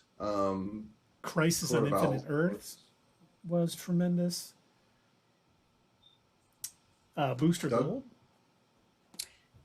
Doug, what? You want to know what I like? Yeah, what's your favorite series? Between what, Marvel and DC? No, what is your No, favorite what- DC comic series? Oh, my favorite DC comic series. Oh. Well, I would have to go with Batman Beyond. That is a good choice. That would be my favorite because the way that they the way that they treated that series, it was a nice progression to show like where Bruce Wayne was at that point in his life, how he was still Batman, like he never gave it up. And I referenced this one scene. We did a video when we were talking about, I think, after we saw the Batman, how he refused to he wasn't Bruce Wayne anymore at that point in his life. He was Batman. And I love how they illustrate that. Like, even as he's old, he needs a cane to get around. He can't be in the suit anymore. He still considers himself Batman. Yeah, you told us about that scene where they kidnapped him, and he never really thought himself Yeah. as Bruce Wayne. Yep. That's how he knew that he was in a they'd put him in like a simulation or something. He was like, Yes. yeah, no, I knew it was BS because the person in the simulation called me Bruce. I would never call myself Bruce in my own mind. So, yeah, they did that really good. They also showed a future version of the Justice League. I thought that was done really well. There was a couple of episodes where they showed a future version of Static Shock. I thought that was cool. But yeah, I really like the direction that they took that series, and it allowed us to see what a futuristic Gotham City would look like, what superheroes in the future would look like, and yeah, it was just a really, really well done series. They even did an episode where they had Amanda Waller, and that was hilarious because in the Justice League Unlimited series, Batman breaks into her house just to show that he can. Scares the crap out of her. She's trying to like hold her own and pretend like she's not frightened, but then as soon as he leaves, she's just like, oh god, like I have to up my security. And then Terry McGinnis, the new Batman, he does like the same thing, and it's at this point where like she's so used to Batman breaking into her house, she's like, you want some tea? Now, Sarah asks us, what's your favorite boys character and why? Oh, that's a good one. You guys go first. Butcher. Butcher's my favorite, is because everything we've been saying. He's just he's respected by Homelander. He's a no BS kind of guy, you know, and he wants to do it his own way, and and eventually you'll see that that's the right way to do it. You know, it's the only way they're going to win. I think Huey figured that out. I would say we Huey, but he's a big Billy Joel fan. So I'm going to reiterate what Dave said and go with Butcher. I mean, he's the guy who's probably suffered the most with what he's gone through in his life. You know, well, they've all suffered quite a bit. But, Yeah. you know, Butcher, I don't know, just the way Carl Urban plays him, I just think is so well done. I wish I could talk like him when he calls people love and stuff, and just what he says. Those phrases that just roll off his tongue. It's just like, where does he come up with that? So my favorite character is the female. Starlight. Oh, who? Kimiko, the female. That's my favorite character, only because, again, talking about, suffering, she's lost, like, time after time after time. They purposely gave her powers to try and turn her into a soldier. They were going to, Vault wanted to use her as a potential super terrorists. That way they could, sell their whole campaign of putting supes in the military. And so she was like, kidnapped against her will, forcefully given superpowers, lost her brother, never really got a childhood. We actually see that displayed in these first 3 episodes, where like the only thing she just wants to live a normal life. She wants to go on a roller coaster. She wants to enjoy her favorite, terrible pop music that isn't Billy Joel, and every single time she just wants to be normal, it gets ruined. And I feel for that character. She just wants to hear a song about chimps not being able to cry. Sierra, hell yeah, I love her too. Yeah. See, that's when she said she wanted to go on the roller coaster, and then Frenchie said, "All right, business first. Then we'll go on the roller coaster." I thought for sure, and I know she has the healing factor, but I thought for sure they were going to take her out. I did like the fact that the Crimson Cow, or the Crimson Countess, took out a Homelander. I swear they've got to have like blood and guts in every one of those episodes. The fact that it was a Homelander guy just made it even funnier. Okay, let's see. Don't eat me cows. What do you know about the DC character Mr. Mitsoplik? I know he's from the fourth dimension. He's from the fourth dimension. The fifth dimension. Fifth dimension. He's magical. He likes to play games with everybody. If he says his name backwards, he has to go back to his own dimension. It's pronounced Mixapitalik. And he was played wonderfully in the Superman the Animated Series by Gilbert Godfrey. Yep. So. Yep. Oh, nice. I was waiting for you to bring that up. Yeah. He was also on Smallville. Somebody save me. Actually, Keith, you should sing that, but in Gilbert Gottfried's voice. Somebody save me. Truman Capote is not going to wait very long after that. But getting back to Kimiko, too, I think I really hope.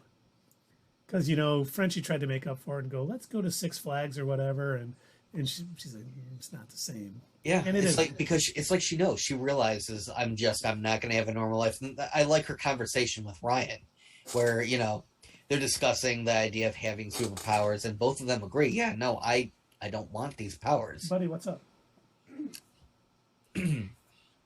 Ryan having been, born with his, so he didn't really, he didn't have a choice, just he happened to be born with them. Kimiko forcefully given them. So, yeah, it's, I like that she was able to sit down and, discuss this with somebody else that's kind of in another situation where, I'm stuck with this and there's nothing I can do about it. I can't live a normal life. Ryan can't live a normal life. He's constantly got to be on the move because Homelander might come after him. Do you think that Butcher knows that if Homelander is taken out, Ryan, power corrupts. Does he think with Ryan having that power, no one as powerful as him, do you think Butcher thinks this guy might be an enemy down the line? I think Butcher must realize that somewhere deep down, but I feel like that's why I don't understand why Butcher will be so careless with, I get defense mechanism. I get, I've got to do this to save the kid, but he's going to create trauma in this child's life. He's still young. He's already had a lot of stuff happen to him. He's had to watch his own mother die. He is creating a supervillain. They're going to take out one Homelander, and Butcher doesn't realize he's creating another one. Yeah, but Butcher looks at everybody like, you got to put him through trauma to toughen him up. But you don't put a person with superpowers through trauma to toughen them up. But he doesn't see the difference. He's just this kid needs to be toughened up. He needs to soon. Because, I can see where this is going to go. And he's going to have to kill the kid. Well, they have futures. They need future seasons. They need an enemy. And if they They do, Yeah, once he gets to be let's see, season 10, and now how old would Ryan be then? He'd be 20 years old, something like that. Yeah. He could be- Keep using the same character, the same actor. Yeah, like the Olsen twins. No, don't use the Olsen twins for acting anymore. that's true. Sierra Yeah. makes a good point. Butcher is also human and doesn't realize what he's doing and only knows what's worked for him. Yeah, I mean, I get it, but I'm seeing the foreshadowing on the wall, the bloody, messy foreshadowing on the wall. But, sometimes being an orphan is what creates superheroes because that's what it takes to be an Avenger, according to She-Hulk. There are Adult- no Yeah, just ask superheroes in She-Hulk. boys. Adult orphans for some reason. And honestly, everyone reacts differently to at least Ryan had a mother for a while. And that may be the difference, what separates him from Homeland. And he wasn't brought up by Vought.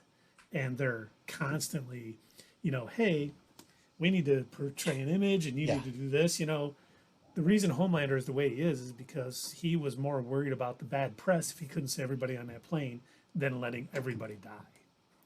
I don't think Ryan would have that same sort of mentality. He could be bad and he could turn evil, but I don't think it's going to be on the same level. He's making a new Brightburn. He might be. That movie was messed up too. Yeah, that was a little psycho kid. That was that kid's gonna be the new Brightburn. no. She's saying Butcher's making a new Brightburn. Yeah. Oh, They've got the same power set, right? Like, yeah. Yeah. And they could expand on that. By the way, side note, they could expand on that whole universe if they wanted to too, because they got the Wonder Woman and I think the Flash, right? They got them both set up. They're evil versions. Yeah, at the end, yeah. They could. It all depends on if they want to. I have no idea how much money that movie made. I enjoyed it. I thought that movie was well done. Here's James Gunn. Oh yeah, I agree. Albeit very dark, but they haven't said anything. Every now and again, I don't mind a movie that has a dark ending like that. I think it was appropriate for the story they were telling. It absolutely was. It was I like wanted to mention about the Edgar. Oh, you said absolutely. I wanted to mention about the Edgar. Even with Homelander freaking out like he is, Edgar is still not worried. Yeah, No, no, you of think- course not. It's still the head popper that the reason he's not worried, or he's got something else. Like Well, Soulja in Boy's the alive. comics, Black Noir is their safety against Homelander. Now I don't know because he doesn't seem to be the same character that he was in the comics, so I don't know for a fact. I'm not sure if they're going to go with that same route, but that was always their safety in the comics. They knew that if Homelander ever threatened them, or if there was any worry of him, turning, Black Noir had the same, if not more, powers than Homelander, and would be able to take him out. So yeah, whether it's the fact that he's got the head popper, or whether they've got some sort of serum that's able to take away powers, who knows? They could have developed that too.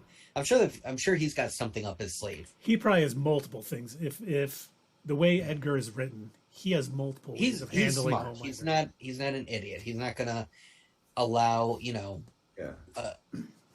a person who literally thinks he's God to fly around unchecked. Yeah, the only reason he's letting him be how he is now is because he's up. It's good numbers. His Q number's up. His- Yeah. oh, I thought you were talking about something else was up. Oh, jeez, gross, Doug. It was. It wouldn't be the No, boys but if it wasn't that's gross. a perfect actor to play him too, because Giancarlo Esposito plays that same character on every show, just the calm, calculated villain. Yeah. You know. What do you guys think about the way that he was treating the Deep? Oh, you knew that was coming. I didn't. That's another thing that like this show does. It does this, but I didn't think it was necessary. They just wanted to show how evil Homelander was by making him eat his friend. So he's a You know. bully, but I think it was Ryan Airy. I don't remember if it was him or if it was another channel. Somebody had mentioned that This is an allegory to how Homelander sees himself as a god. And so he's demanding a sacrifice from people that he feels are beneath him. All I got to say is hashtag justice for Timothy. Poor We Timothy. won't stop. The way he's like grabbing onto his face with the tentacles, like, please don't.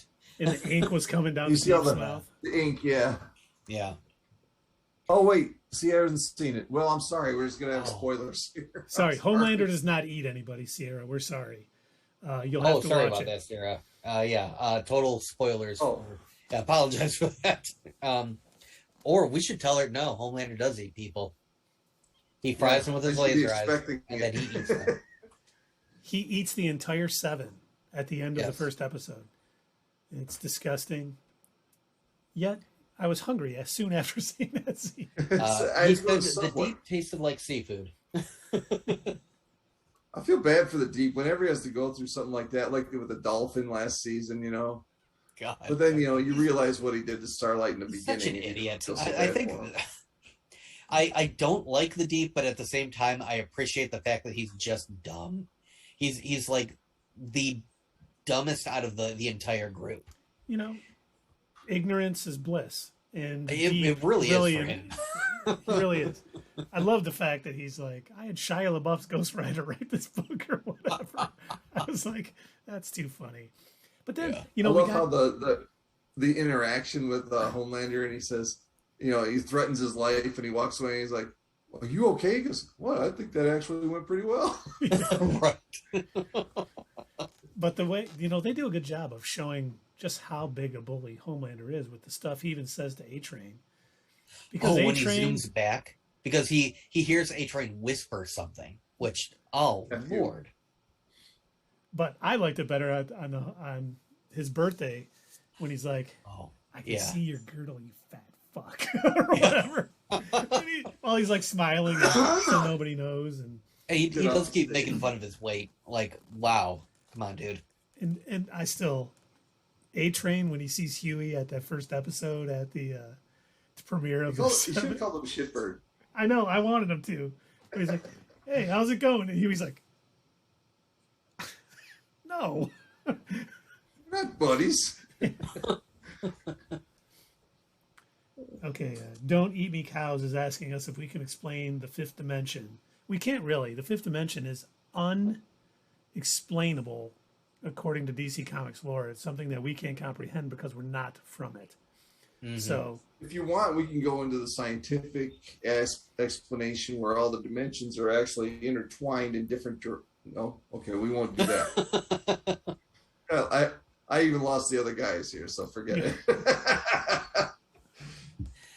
Did you know that Sonic the Hedgehog was able to run so fast that he could run into other dimensions? Wait, you should have said flash fact before you said that. Well, it's not a flash fact, is it? It's a Sonic fact. Sonic fact. Or no, as the old cartoon from the 90s, Sonic says. Sonic Underground. Oh, not that one. They made a choice. A mother will be found. Is that another Taylor Swift song, Keith? No, that's a theme from Sonic Underground. That was the Sonic the Hedgehog animated series where him and his siblings were royalty, but were also musicians and had superpowered instruments. And they drew that. Oh, they were buddy, voice actors. are you okay? It was an entire thing that they paid money for. They drew it, they animated it. Urkel voiced Sonic, and then they put it on TV. Urkel also voiced. We got guest people. Yes, we do. He wants Sonic, not Tails or Knuckles or the people. He turned that Drake Man added something. He could do this. He'd throw it, and he could use he extracted all the metal, and he made the big bots. It was like times 79 times, like plus 9. Wow. That equals 79,076,000. That's how Oh. big he was. He was like Okay, so buddy. big. Sonic could turn to Supersonic and cut the robot head off. Then he did one foot tap and knocked the robot over. Good Goodbye. job. Thanks, buddy. Watch That was the not cord, bad. please. That was a Sonic fact. Is everyone all caught up on Sonic? Yeah, I think we're good on Sonic lore for a while. And just so you know, he ran and Wait, tripped over bring my him back. legs. I got most of that. I need to bring him back. Who's Terra Man? That sounds like Earth Guy. Earth guy. I have all the powers of being a human on Earth. Check it out. Actually, I can you know who walk. that character is? I'm assuming he's a DC character, but seems like I'm guessing Don't Eat Me Cows, you are a big DC fan, is my guess. Oh, he's a supervillain in the Superman stories published by DC Comics. Oh, okay. Was he kind of like First- the Underminer? Real name Toby Manning. I have never seen a comic with Terraman in it, and Neither have I. Looks like he's a bit of a deep cut character. James Gunn will be bringing him into Peacemaker season 2. I wouldn't doubt it. Sure of it. Oh, I wanted to ask the two of you something. No. And I'm curious about this, and I meant to put something up on Twitter too, and then I forgot. But what would you guys think if they had the voice actor of Kite Man from the Harley Quinn series, from Harley Quinn and Ivy? If they had him play a live action Kite Man in Peacemaker. I would be down for it. I would 100% be down for it. Yeah, that'd be great. I don't even need him to be like, a major character. I just need him to like fly overhead and say, hell yeah. I would love to see Ron Funches play King Shark too, because while I enjoyed Sylvester Stallone's interpretation of it from the Suicide Squad, Ron Funches is from the Harley Quinn animated series is the best rendition of it ever.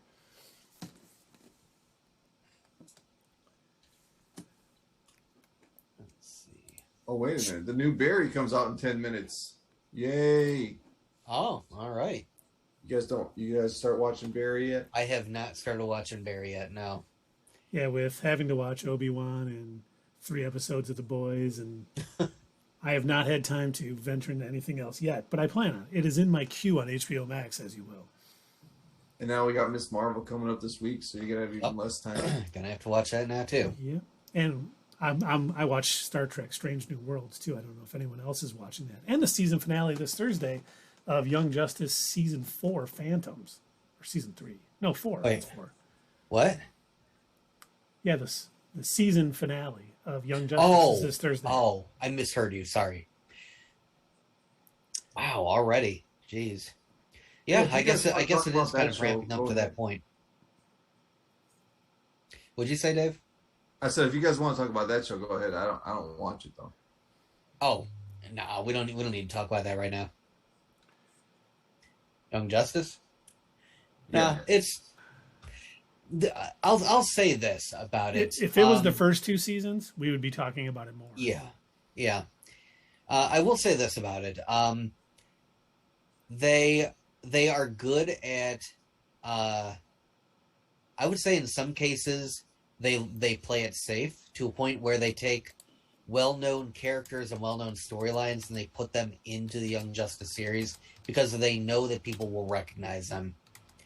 And that's fine, in other areas they do play with the canon a little bit, and again, that's fine too, because they've expressed multiple times this is a wholly different universe from the mainline DC universe, so they're able to kind of mess with things a little bit, kill off certain characters. But yeah, it's a decent series. It has some misses. the like what Keith pointed out, the first 2 seasons were probably the best, and I would have to agree. And now we don't eat me cows. I don't know why you're so scared of cows. They are menacing. It is possible. Is it possible for one person to know everything about DC Comics? Probably. If that's all you focused on, and maybe that'll be a superpower. yeah, we are certainly not the ones that know everything about unending DC Comics. knowledge of DC Comics. I love DC Comics, and I've been reading them since I was a kid, but I don't know everything about DC Comics. That's true. Yeah, I think the three of us combined do have a good sort of within our own little area bubble knowledge of certain DC properties. Like, We know a few things. Huh? We know a few things. Yeah, we know a few things. Like I know, Keith, you seem pretty well versed on quite a few of the comic book storylines. Dave definitely knows like everything there is to know about Smallville and Superman. It seems in general. And I know just the cartoon shit. And it said Sierra just asked, "Have you guys watched the animated DC movies?" Yes. Oh yeah, Most of them are Yeah. phenomenal. They do such a We great used to job do with their reviews animation. for them. yeah. We did one over at your old place. Mm-hmm. that's right. It was one of the Batman movies, I think. I think it was the Justice League movie with what's his name in it? Oh, jeez, Darkseid, the one with Darkseid. Might have been. Now I want to look up our YouTube history Yeah, to see I'd what have it to go was. back. We've done so many of these reviews now. Like there are times where like I think we might have, and like I have to actually go back and look at our videos. Like, was that a fever dream? Am I misremembering? Did we review such and such? Well, Yeah. we've even talked before. Didn't we do a breakdown for that trailer? Let's take Yeah. a look. Oh yeah, I guess we did. I go back and I think honestly, I think one of the most amazing things that we did was before most people were even talking about it. Back in like 2019, we were talking about like Marvel Phase 4 theories and stuff like that before it was really on anybody's radar. And then once everybody else, like this year, end of last year, finally got around to talking about it, we ended up doing another video on Phase 4 theories. We do see into the future because we started the hashtag release the Schumacher cut, Yes, we did. and after that it became a Then thing. all of a sudden, yeah. And we did start the What's Next series that a certain other YouTuber who shall not be named decided to try and take from us. We're looking at you, Ryan Airy. I said we should not be named. Oh, sorry. Screen Crush. I mean, no. YouTube guy. Still enjoy his stuff. Let's just say that. And Don't Eat Me Cows wants to know what happens in the first issue of Booster Gold. The Booster Gold from the 80s, he comes back in time because he's from the future. He has a Legion ring, and he wants to become a superhero like Superman, and he uses his knowledge of the past to aid him. I hope that helps. There are ways around them. Like, well, I do appreciate the physical media, and I will go to comic book stores and I will buy like the actual, physical books when I can, or if I really want them. But if they're hundreds of dollars, they do have a lot of comic books online now that you can read. Just so you know, DC Universe Online, or what is it? DC Universe, whatever. I have it. It's the Marvel Unlimited of DC, and you can read pretty much any comic. They have new releases come out. I mean, I went back and I read a bunch of Suicide Squad comics before the Suicides came out. I read the Batman, the Court of Owls again before the Batman came out because I really thought we were going to get some Court of Owls in there. So yeah, there's a lot of comics online that you can read, whether it's DC Universe. I think it's DC Universe Infinite is the DC version of the, subscription-based online comics, and then Marvel Unlimited. So yeah, no one can afford all the comics out there, but you can read them. Oh, speaking of which, that affordability is originally I was going to get issue 1 of Invincible, but when I was told the price, I put that back on the shelf. How much was it? He said just for that one issue, it was $60. I was like, For oh, the comic book, not the graphic novel. Right. For the comic book. yeah, Whew. yeah. Damn. I was like, nope. Well, Doug is talking about there was a new comic book store that opened up near us. We were talking about it earlier, Gotham Knight Comics. They have a lot of collectibles. It was funny at one point. He's like, "Oh, and the creator of Deadpool, oh my God, Rob, what is his name? That everyone thinks created him. Oh, Jesus. I know it too. I can't think of it. He did X-Force. I could run the other room and look. Rob. Let's see here. Rob Liefeld? Yes, Rob Liefeld, who Yes. did co-create him, but everyone takes him as the actual creator when Fabian Nizens also created Deadpool. And it's funny because No, the guy- it was Ryan Reynolds. Yeah. Ryan Reynolds created Deadpool.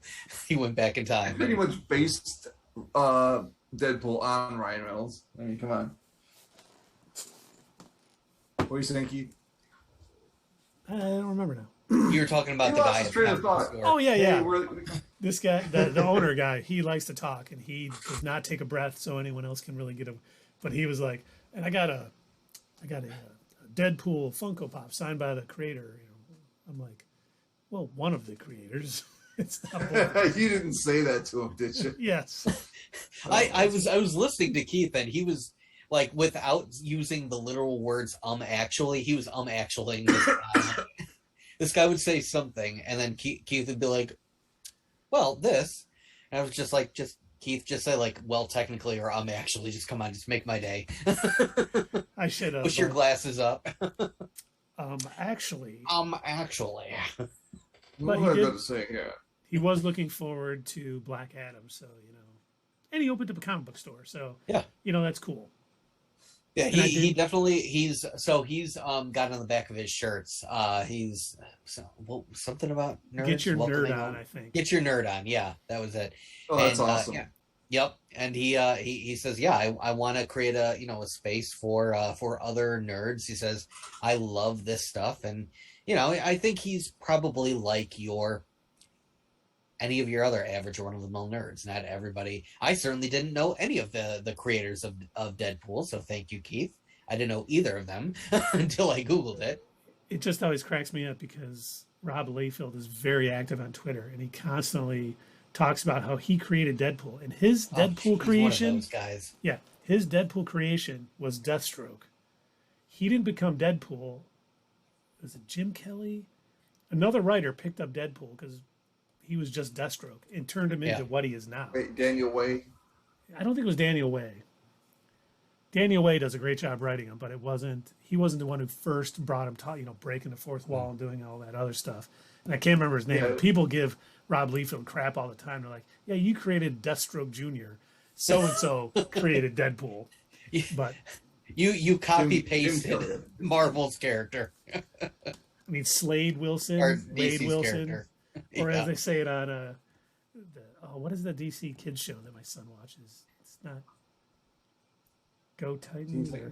But they always go, Slade. Okay, let's see. Don't Eat Me Cows asked, what is the difference between Batman, Death in the Family, and Batman Under the Red Hood?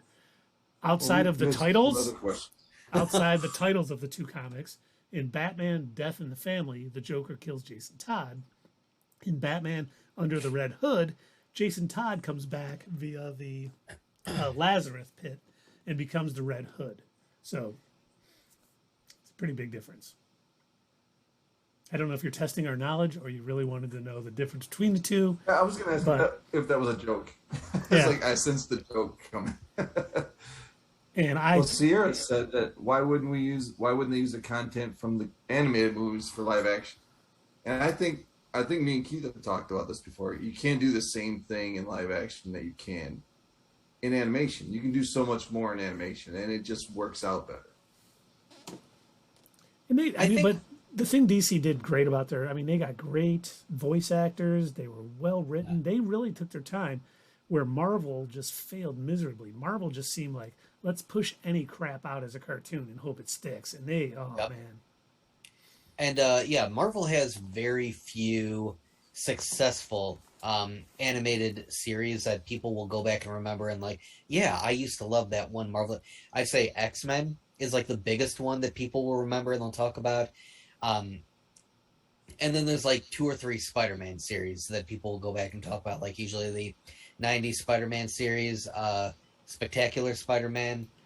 You know what? I would also throw in there Avengers: Earth's Mightiest Heroes, which got canceled when Disney decided to make their own Avengers Oh, cartoon. did that have a good? See, I never watched it. It's on Disney Plus. You should check it out. Huh. It's really well done. But then Okay. Avengers Assemble came out, and that was back to their old May Now, was that the one that ran in basically within the same universe as their Ultimate Spider-Man series? Yes. Thought so. Yeah, I watched a couple of episodes of Ultimate Spider-Man because I was a big fan of the comics, and I thought that they were going to be using the story from the Ultimate comics, and they did not.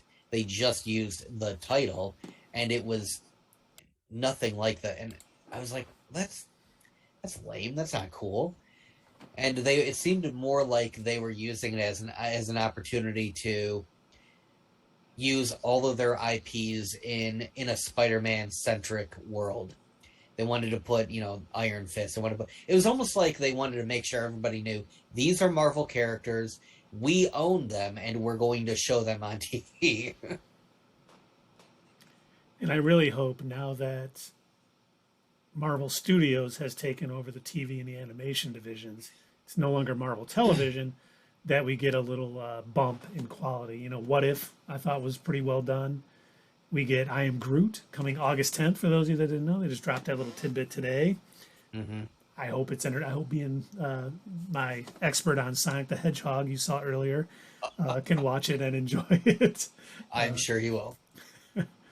But I hope this is a step up in animation because Marvel has been failing in animation for so long. Yeah, yeah. And we have that on our what do you call it? Our YouTube channel. It's kind of like a description of what we're about. We say, and this still holds true. Unfortunately, that's like back when the YouTube channel was first created. We think that DC is doing great in animation, failing in live action, whereas Marvel is not doing so great in animation, but doing great in live action. And that is so weird how that turned out. We And did how- get it. yeah. We were treated yesterday with the owner of the Gotham Knights Con where he's like, yeah, DC movies are catching up to Marvel. It's like, dude, slow down. No. We've had No. the They Suicide they had, like, Squad one- and we've had Peacemaker. Yeah. That's a step in the right direction. They're still way We had behind. The Suicide Squad and Peacemaker, both made by James Gunn. So Yeah. slow Now roll. he's busy doing Volume 3 of the Guardians and the holiday special, and you guys Then are. he'll be back for Peacemaker season 2, but who knows what after that? Uh-huh. He said he's Oh, working with- on another project for DC too that has not been announced. Kite Man, That might- the live action series. Hell yeah. And he did enough. The Got best him. thing about James Gunn is he's so good about jumping on Twitter and either saying this story is false Uh-huh. or saying, yeah, this is kind of true. But I forget her name, but the girl who played Ratcatcher 2 in the Suicide Squad is going to be in the Guardians Volume 3 in an undisclosed role, which he said is not Moondragon. So I thought that was it. Oh, Jesus Christ. All right, Keith. Did you drop your tea Knocking again? Stuff down. No, Galactus Oh. fell. What? That's not a cloud. It should be. Not See, sure I how was he fell. talking about an anime Marvel project. You know about this? Like, where were we talking about this? We were talking about this with One Punch guy They last have week. they have an anime Blade series. They had an anime X-Men series. Oh yeah, have you guys seen that anime X-Men series? I did not. That was actually good. It's on Netflix. Is it on Netflix? Netflix or Disney Plus? It's on Netflix. It might be on Disney Plus too. I don't know, but I've seen it on Netflix. I will have to check it out. Yeah, I was discussing this a little bit, very briefly in our last stream. I don't mind certain animes only because I look at it as it's really just a different art style. for the most part. And sometimes that art style becomes either a little bit more westernized, depending on what they're trying to tell with their story, or vice versa. Like, there will be a lot of back and forth arguments on whether Avatar: The Last Airbender was at an anime. That was a Western animation drawn in a style similar to anime. But yeah, it's debatable on whether you would consider that anime or not. They had a lot of the same tropes, a lot of the same things that you would see, like wide expressions on the faces. Yeah. Mm-hmm. And I have to chuckle whenever you see somebody try to make fun of anime that clearly doesn't really get it. And they did that in Rick and Morty. And I remember when they were trying to make fun of, they had their anime characters, and they had they made them like Speed Racer characters. And like, if that's the only anime you saw, sure, I can get why that would be the characterizations that you chose. But there's so much like deep nerdy crap out there now where it's basically just like a bunch of D&D shows that they've animated. Yeah, and then like, okay, the Star Wars animes that they made. Another example of how it can branch off. And just so you know, Star Wars Vision Season 2 is coming early next year, which I was happy to hear because I did enjoy that series. Even though it wasn't canon, it was still quality stuff. Now I have to watch. I got to find X-Men anime. Yeah. Because I know there was a Blade anime too, which I should probably watch also. It was called Blade. What's that, Dave? What? What'd you say? I said it was called Blade. Oh. But yeah, I'd be interested to see if there were other. I know that they did some DC anime too. There was a Batman series that was done. Was that Batman Ninja? I think so. I'm trying to remember if I saw it now or not. I've watched so many different things. I sometimes get things mixed up. I do too. That's I still go back and I think about how I mixed up. What was it? I mixed up two Batman animated movies. It was The Long Halloween and Hush. Yeah. That was what we reviewed at Dave's house. Was Batman Hush? That's what. Okay. You're right. You're right. Yeah. Okay. I was gonna say I mixed those two up, and I felt like such an idiot after the fact when I was like editing, and I'm like, dang it, why did I do that? Well, sometimes too we go off on tangents here that we don't have time to research prior to the thing. So, once again, none of us know everything about, but we like to talk about it and theorize and have fun because it's fun. It is really fun. We were mentioning before in like one of our other streams that this is basically like what we're doing on these live streams. This is kind of like what we do when the three of us are just hanging out. Like before we get ready to record a video, like if we're doing a video that's specifically just for YouTube, we'll be sitting around for like almost an hour sometimes prior to even hitting record on the camera because we're talking about some show that we've watched or some movie or debating like some character's appearance or pre-theorizing before we even do our theories. And it's crazy. It's hilarious if you could be a fly on the wall and see some of the tangents that we go off on. Well, they can now. That's what we do here on Twitch. Can now. Yeah, because we always used to say we should have recorded what we just said. Record this. All right. Anything? I'm trying to think if there's anything else from the boys that needs mentioning. We didn't really get too deep into it. We just kind of mentioned like some surface level stuff, which is fine.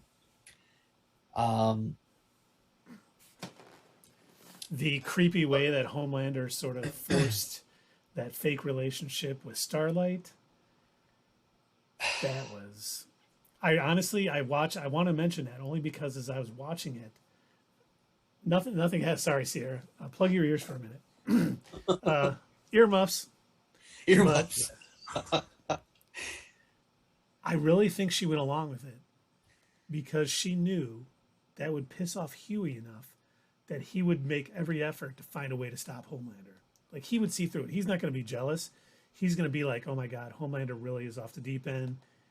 She's in trouble, and he's going to double down on finding whatever it is that can stop Homelander to basically save her. I think that was very intentional of her to go along with it as a signal to Huey. I'm sorry, wee Huey. So Now- I agree with you what you're saying about her signaling, going along with it to signal Huey. I don't think that's why Homelander did it. I don't think he gives a shit about No, Huey. no, no, no. Not why Homelander did it. Oh, Homelander did okay. it just to. That's why she did it. Yeah, that's why Oh, she okay. did All it. right. All right. So I was gonna say Homelander. He probably looks at Huey as nothing more than like a flea to step on or something. He probably doesn't even remember his name. Probably not. Yeah, Because knows he what it gives looks like. Butcher respect. Probably doesn't even remember who Huey is. But yeah, I definitely see it as more like that's his way of controlling Starlight, who for a while has been a thorn in his side. And again, going back to what Keith was saying earlier about how like Homelander's greatest love is, I suppose, fear too, is like how he's seen in the media. That's like what he cares about the most, like how people view him. And think about it. He thinks that him dating and being in love with Starlight is going to increase both of their. He wants that 96 that Starlight had. And, he knows it's up, and he did it as a way to improve his image. And Yep. that just shows just how he was raised. He was born in a tube. Yeah. He was raised by Vought. That's nice. He has no idea what truly And matters. it's certainly also a way for him to establish to the new soup that they brought onto the team. I'm going to let you know who's the dominant one. You might be new, and this is my way of showing you. Starlight is mine, whether she actually is or not. Yep. Because yeah, his personality, he's just a bully. He really is. He doesn't know any different. That's just the way No, he's he lived doesn't. his life. No. And he's never had to apologize to anybody because his powers. Nope. He doesn't like him. He could just kill him. And who's Now gonna that he stop him? realizes that he can actually get away with this stuff, and as he puts it towards the end of the episode, I'm finally free. I'm free. And the disgusting way that he compares himself to Martin Luther King, Jesus Lord, like he's like, yes, I'm finally free. I can say whatever I want. I can do whatever I want because it only makes me more popular. And it's like, oh no. Like they gotta come up with a way to leash him fast. Do you think that he's going to be? I mean, obviously he's the overall big bad, but how long do you think he's going to last? How many seasons? I think this is going to be his last season. You You think so? Because they're going to find that weapon and they're going to use it. If But there I is think an they're actual also going to weapon. find out. What's that? If there is an actual weapon. I don't think I there think is. I think Because- they're going to find out Soldier Boy's still alive. Yeah, That's why I don't think that there's a makes weapon. sense. We've seen video of him being alive. Looks Yeah. like he was frozen, Of course, he was. Yeah, like Captain America. Yeah, Yeah. Right. Oh, that I totally forgot. I was going to bring that up. I love the sort of parallels to Captain America, but at the same time, he's the exact opposite. Where Captain America was actually even though he started off as kind of a joke, he did actually serve in World War II. He did actually punch Nazis. He knows what it means to be a soldier, like an actual soldier. He has fought in wars. So he understands not to fly in the air or give away positions or See, I look at Soldier Boy as the guy that the Colonel wanted to be Captain America instead of Yep. Dr. Einstein. He picked Steve Rogers, and this guy's the best soldier on. He should be him. That's what happens when you make and that then guy Captain and then America. he's also the guy that totally embraced the propaganda piece. Like, yeah, sure, I don't want to actually go to war. I just want to dance around and raise money for war bonds and everything. And that's Vought playing both sides by giving what's her name? The one who just killed herself. What was her name? Stormfront. Stormfront. By giving Stormfront, the Vought powers and Soldier Boy at the same time. They're playing both sides, just like the oil companies play the both sides of the war so they can sell more product. That's exactly what Vought did. yeah, I didn't even think about that. That's true. Stan Edgar wants one thing: more power for Vought and more money, and he doesn't care how he gets it. Yeah. Okay, let's see. Don't eat me, cows. How does the new 52 transition into DC Rebirth? I honestly don't know. I was in the Marine Corps during the new 52, and I don't know. I didn't read a lot of those comics. We weren't allowed to read comics while we were out in the field and whatnot. So I don't know a lot about that. So unfortunately, I can't answer. Once again, no one knows everything about DC comics. Who knows? Probably another Flashpoint or something. Yeah, the new 52 was supposed to be a reboot of the universe, yeah. right? Yeah. And so is Rebirth the same thing, only 6 years later? I think Rebirth brought him back into the main canon, but I'm not 100% sure about that. Because I honestly have never read it. By the way, Don't Eat Me Cows does like the posters behind you, so that's good.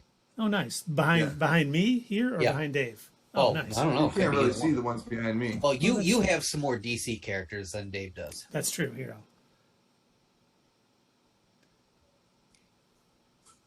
I'm glad you like them. Let's see. Is there anything else in my notes that I wanted to talk about? I don't think so. Thinking again about Soldier Boy, how he was buddy with Reagan and giving up names of people that were about communists. It's like, yeah, that's totally not what Captain America would do. And I love too that they name dropped Ollie North in the Iran Contra and stuff. That was great. Jeez. You still can't really tell. I can't see that Jensen Ackles in that, when I look at him, I don't recognize him. I think that means that it's a good actor, Good like makeup job. Like what's his name? Oh my God, Butcher. Carl Urban when he played Judge Dredd. Or when he played Bones. Yeah. Oh yeah, he did. Oh, I forgot about that. He's just really that good of an actor. He really He can is. play all these different roles. Yeah, like Benicio del Toro. Every time you see him, he's completely different. Uh-huh. Magnificent!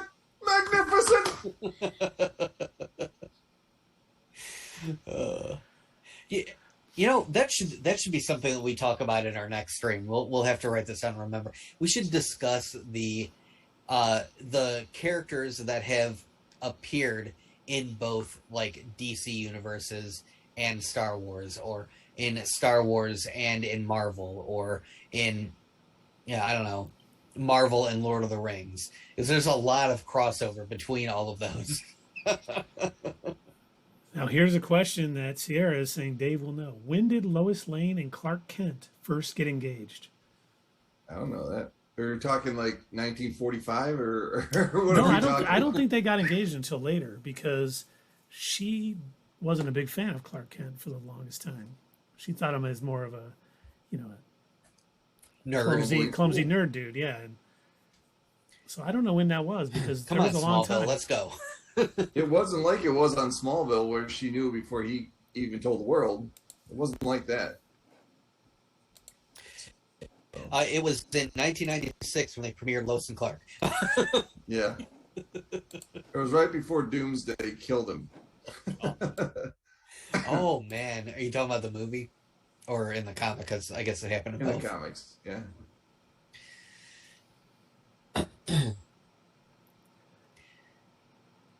Now, which version are you talking to? Because it could be like a version where because they've still reset alive. the characters so many times.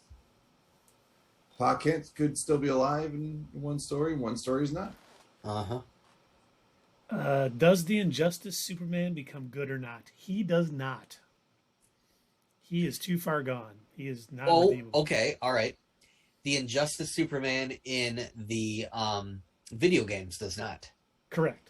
But in that animated movie that they did, he did. The good Superman came from another world and basically talked some sense into him. He brought Lois from another universe and she talked sense into him. Okay. I didn't see the movie. I just know from the video games. Yeah, from the video games, no, he does not become good. But in that animated movie, he did finally change at the end, but I think he took his own life or whatever. That's Are in my you sure queue it on wasn't HBO Max. Steel? Yeah. Are you sure it wasn't Shaquille O'Neal playing Steel? I am positive. I would. I have horrible memories of that rubber suit. Or was it when Shaquille played a genie? But Sierra asks, The Boys is DC, right? It is not. It is from Dynamite No. Comics. It is not a part of the DC universe. So the Justice League cannot come take Homelander out. They were kind of Garth Ennis's sort of grounded take on the Justice League and how they would probably really be if they were actually superheroes like that. So He hated superhero comics. He And did he the felt Punisher. that, huh? Garth Ennis, he did the Punisher. yeah, he also wrote Yeah. The Boys. Yeah. Well, You Again, gotta stop leaning back against that thing whenever it is. I hunger. for clouds. Okay. Sorry, buddy. I've Who is destroyed. Homelander? Homelander is the main Superman character on The Yeah. Boys. He's an evil Superman, basically, in the show The Boys. You know who could probably take them out? I would say Starlight could take him out on a nice date. Jeez. No, I would say Galactus. Oh wait, Uh, Starlight got eaten by Homelander. So- Dr. Manhattan, because he's been shown to be able to cross comic book universes. Oh yeah, he's got a touch. Boom, gone. He's shown up in Marvel comics. He's shown up in DC comics. He basically had a chat with Superman at one point in a comic run to remind him that yeah, I can completely unwrite your entire reality. So like, you know. You know, technically Wanda could do that too. Wanda could. That's right. Yes, as a Nexus being, she could, at least in the comics, the comic book version of her, she could travel through the multiverse, I guess, without Multiverse. needing to kidnap a child. Yeah. Yeah. I have my problems with that movie, but it's still performing well. Better than Morbius, which is back in theaters. and bombed. It made $85,000, I think, in its re-release. 85,000? And it's oh God, what the hell? Because Is once that again- people seeing it for the laughs. Probably, but I think the executives I think we talked about this last week. The executives saw all of the memes and everything else that are popular online right now, making fun of the movie, and they thought, "Oh my God, it's popular again. Let's get it back in theaters." And just goes to They're show making that, fun of it. yes, I know, and No, it's like, how does DC Warner not realize this, or do they? And they don't care. it's Sony, Oh, Sony. That's what I meant. yeah, Yeah. and they, for whatever reason, well, look at they thought this was a good movie to come out with, and they. Hey, by the way, Sierra is the person I went with to see Morbius for the second time. Really. You know, Yeah. if my dad, I've got to if- know, what did Sierra think of it? if my dad took me to see Morbius, I wouldn't get him a Father's Day present this year.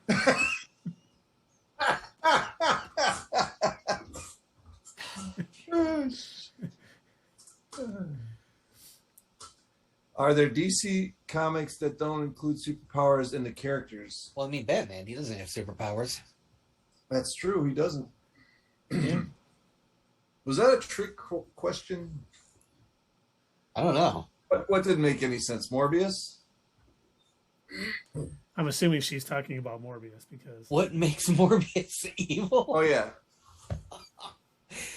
He didn't really act evil or good. He just acted in his own interests. Yeah. You know. he was just very unlikable. Yeah.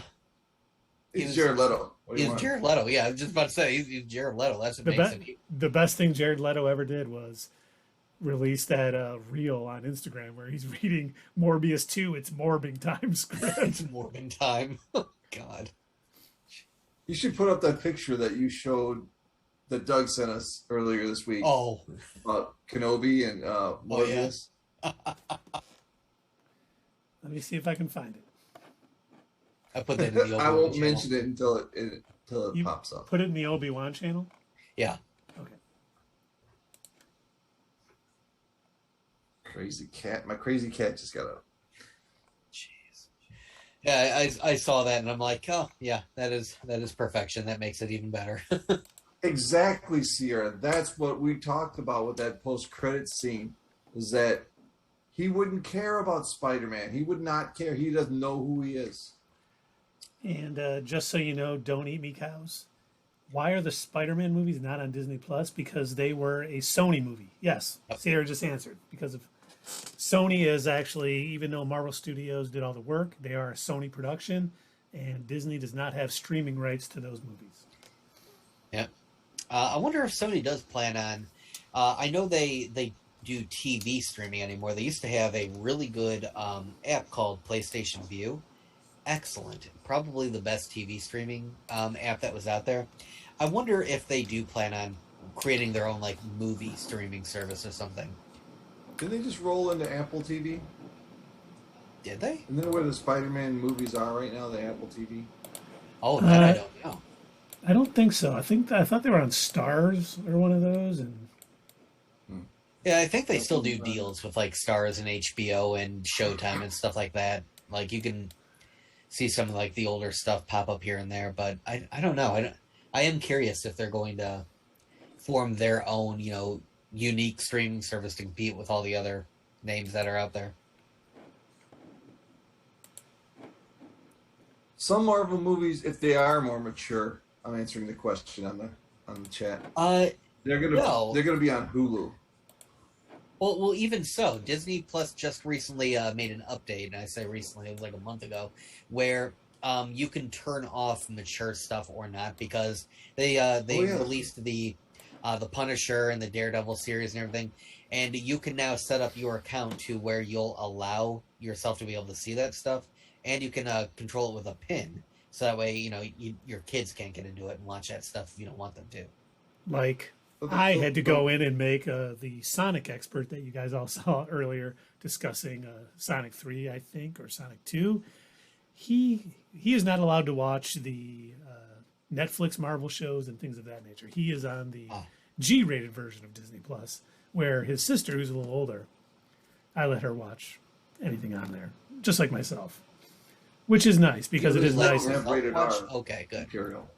And we do have the Obi-Wan Kenobius. Obi-Wan Kenobius. Just chef's kiss perfection. That is beautiful right there. That is what we've all wanted. That's what needs to come on Disney Plus and in theaters at the same time. Just give the people what they're asking for. That would do box office bonkers. They rank about the same for me. Whoa, really? Obi-Wan Kenobi and Morbius rank the same for you? I'm really disappointed in the Obi-Wan series. What is with you, man? You said the same thing about God. Morbius was not that good. I didn't speak about God like that. What are you talking about? Oh, so sorry. I will speak about your God in a much better light. I don't have a God, so there's nothing to worry about there. Good. Morbius wasn't good, but it was bad, and it wasn't even like Morbius wasn't the type of bad where you can like go and laugh at it and be like, it was so bad it's good. Morbius was just bad. Like, I don't know. I don't even get any joy out of like hating Morbius. It's just it was so dull and boring and unnecessary. I think the only joy that I got out of hating on it was the mess that it caused for the MCU, or that they attempted to cause for the MCU, by bringing Vulture into those end credit scenes, which I think Sarah mentioned even before. It made no sense. Made no sense at all. I don't understand what they were going for with that. But like movies that I'll get riled up about that were legitimately bad, and like I don't mind talking about, like Batman v Superman. That had the potential to be good and shouldn't have been as bad as it was. Man of Steel should have been good, and it should not have been as bad as it was. I was excited about that because I heard Zack Snyder like Smallville, and like, all right, cool, this is going to be a different take and a good movie, and it just was not. It was garbage. Like, it's like you hear about these things that are supposed to be good. We didn't have any of those expectations for Morbius going into it, because Morbius is, and always has been, a side character in Spider-Man comics. He's never been a central main character, and he's never been a good guy. He's never been like a straight up, like, he has been, I take that back, he has been a straight up villain, but I don't know. He's never really truly redeemed himself. He just, you know, No, he's not supposed to be the character that they tried to make him out to be in the movie, and he was never a central character like this. and He's yeah, we never like talked the about leading that. act. Yeah, we talked about that going into it. He's always Yeah, been with Spider-Man, or he's with Doctor Strange, or he's with Blade. He's not a character that really stands up on his right. own very well. And they tried to make a movie Yeah. based So on that character. when they announced, they said they were we're making a Morbius movie. I think all three of us were like, why? Nobody asked for this. Nobody wants this. Like, what are you thinking? Oh, money. That's what you're trying to make sure that you don't lose this character. So you got to throw it onto film so you can keep the rights. We know what they were really thinking. Sinister Six. We're gonna finally make this movie. Stop. Spider-Man No Way Home did awesome.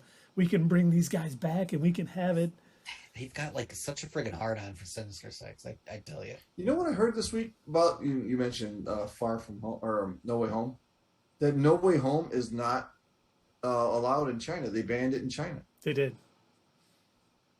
and it still made what $2 trillion or whatever it I made. think it made a 1.8 1.9 billion. billion. Something like that, yeah. Yeah, just imagine if What did they had China say or along do with that made it banned in China? They have the Statue of Liberty in it, and they don't want it in the movie, and that's basically the whole third act.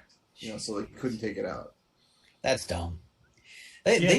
They ban movies for like the weirdest reasons in China. Well, Doctor Strange was also banned in China because American Chavez has two moms. Yep. Oh God, I didn't think about that. I'm glad that Marvel is doing this because you don't want them bending over backwards, changing their creative process to please China because these movies can make tons of money everywhere else, and we don't need you, China. Your people will revolt if they don't get their Marvel movies. Right. Okay. So torrenting is for. Yes.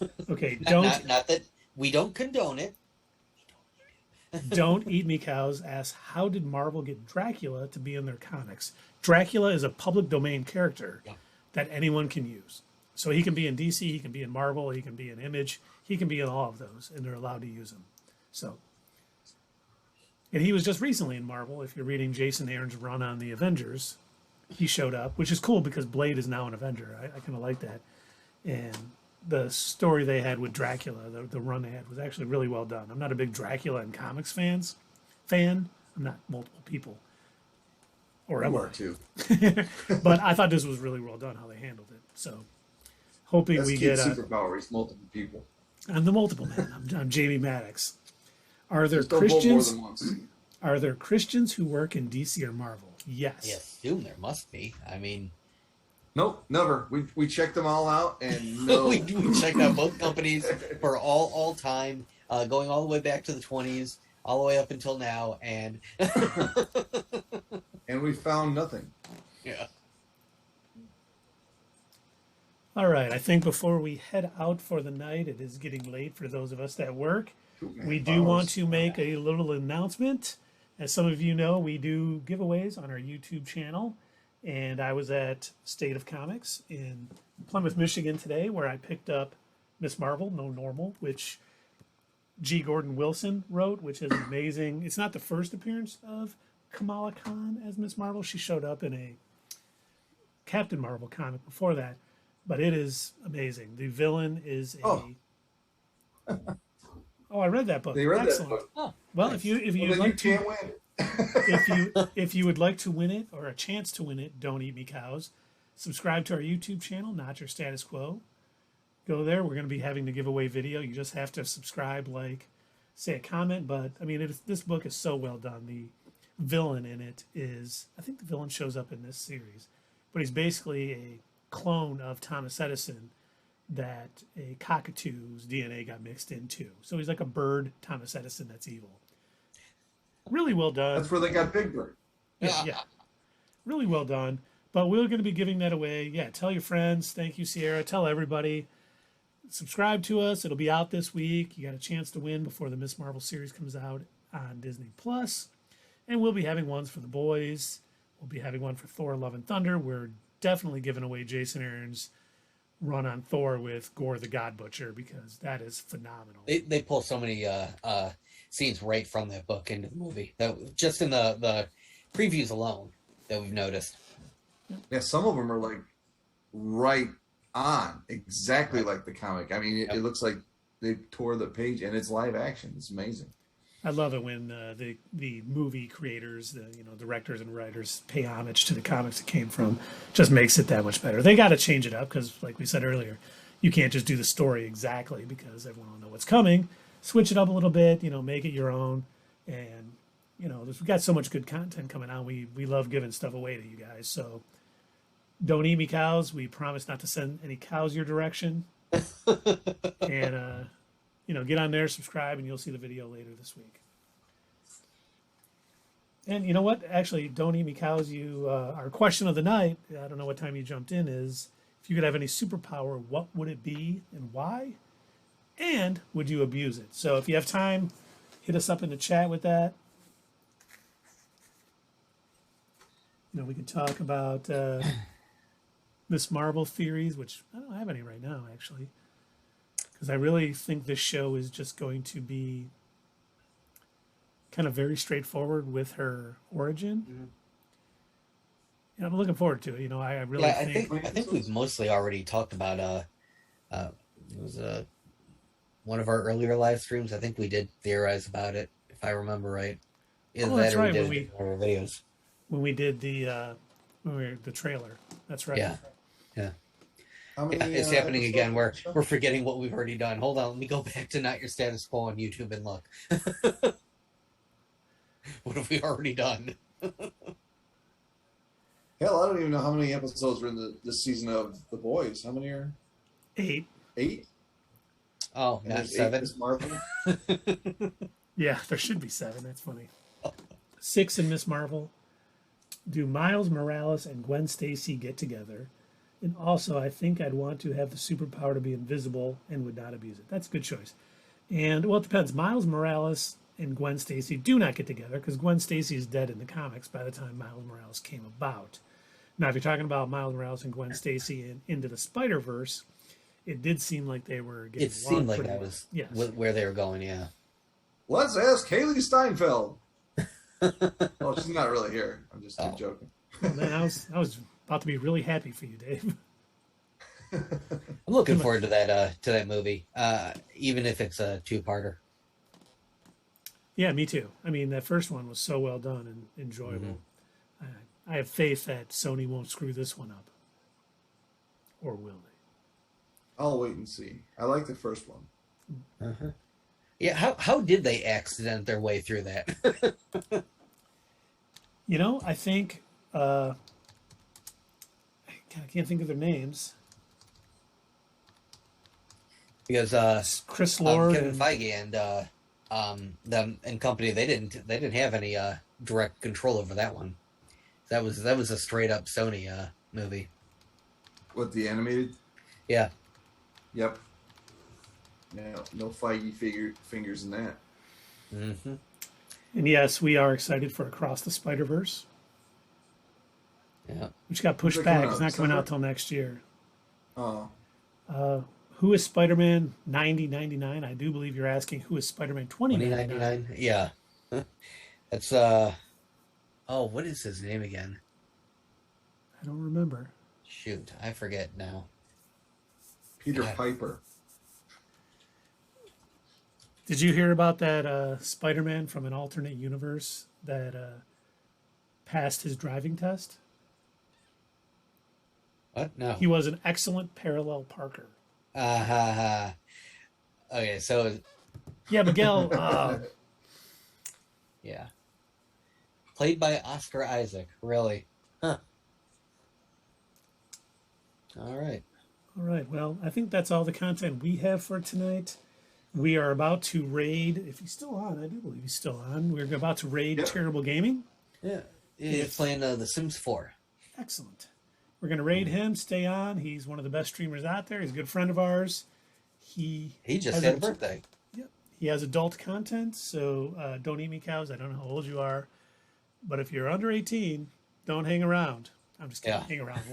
Watch Terrible Gamer. He's awesome. But I'm not going to tell anybody to do anything. Whoever you want. That's right. Who are we? We're nobodies. We're nobody. Or anarchy. I We are am an anarchist. But we're going to be heading over to, they'll say this channel is intended for mature audiences. We're going to be hopping over there in about 5 seconds. Once again, thanks everybody for popping on. Thanks for the questions. We really enjoyed chatting with everybody. And we are going to go to Terrible Gaming now. Thanks, everyone.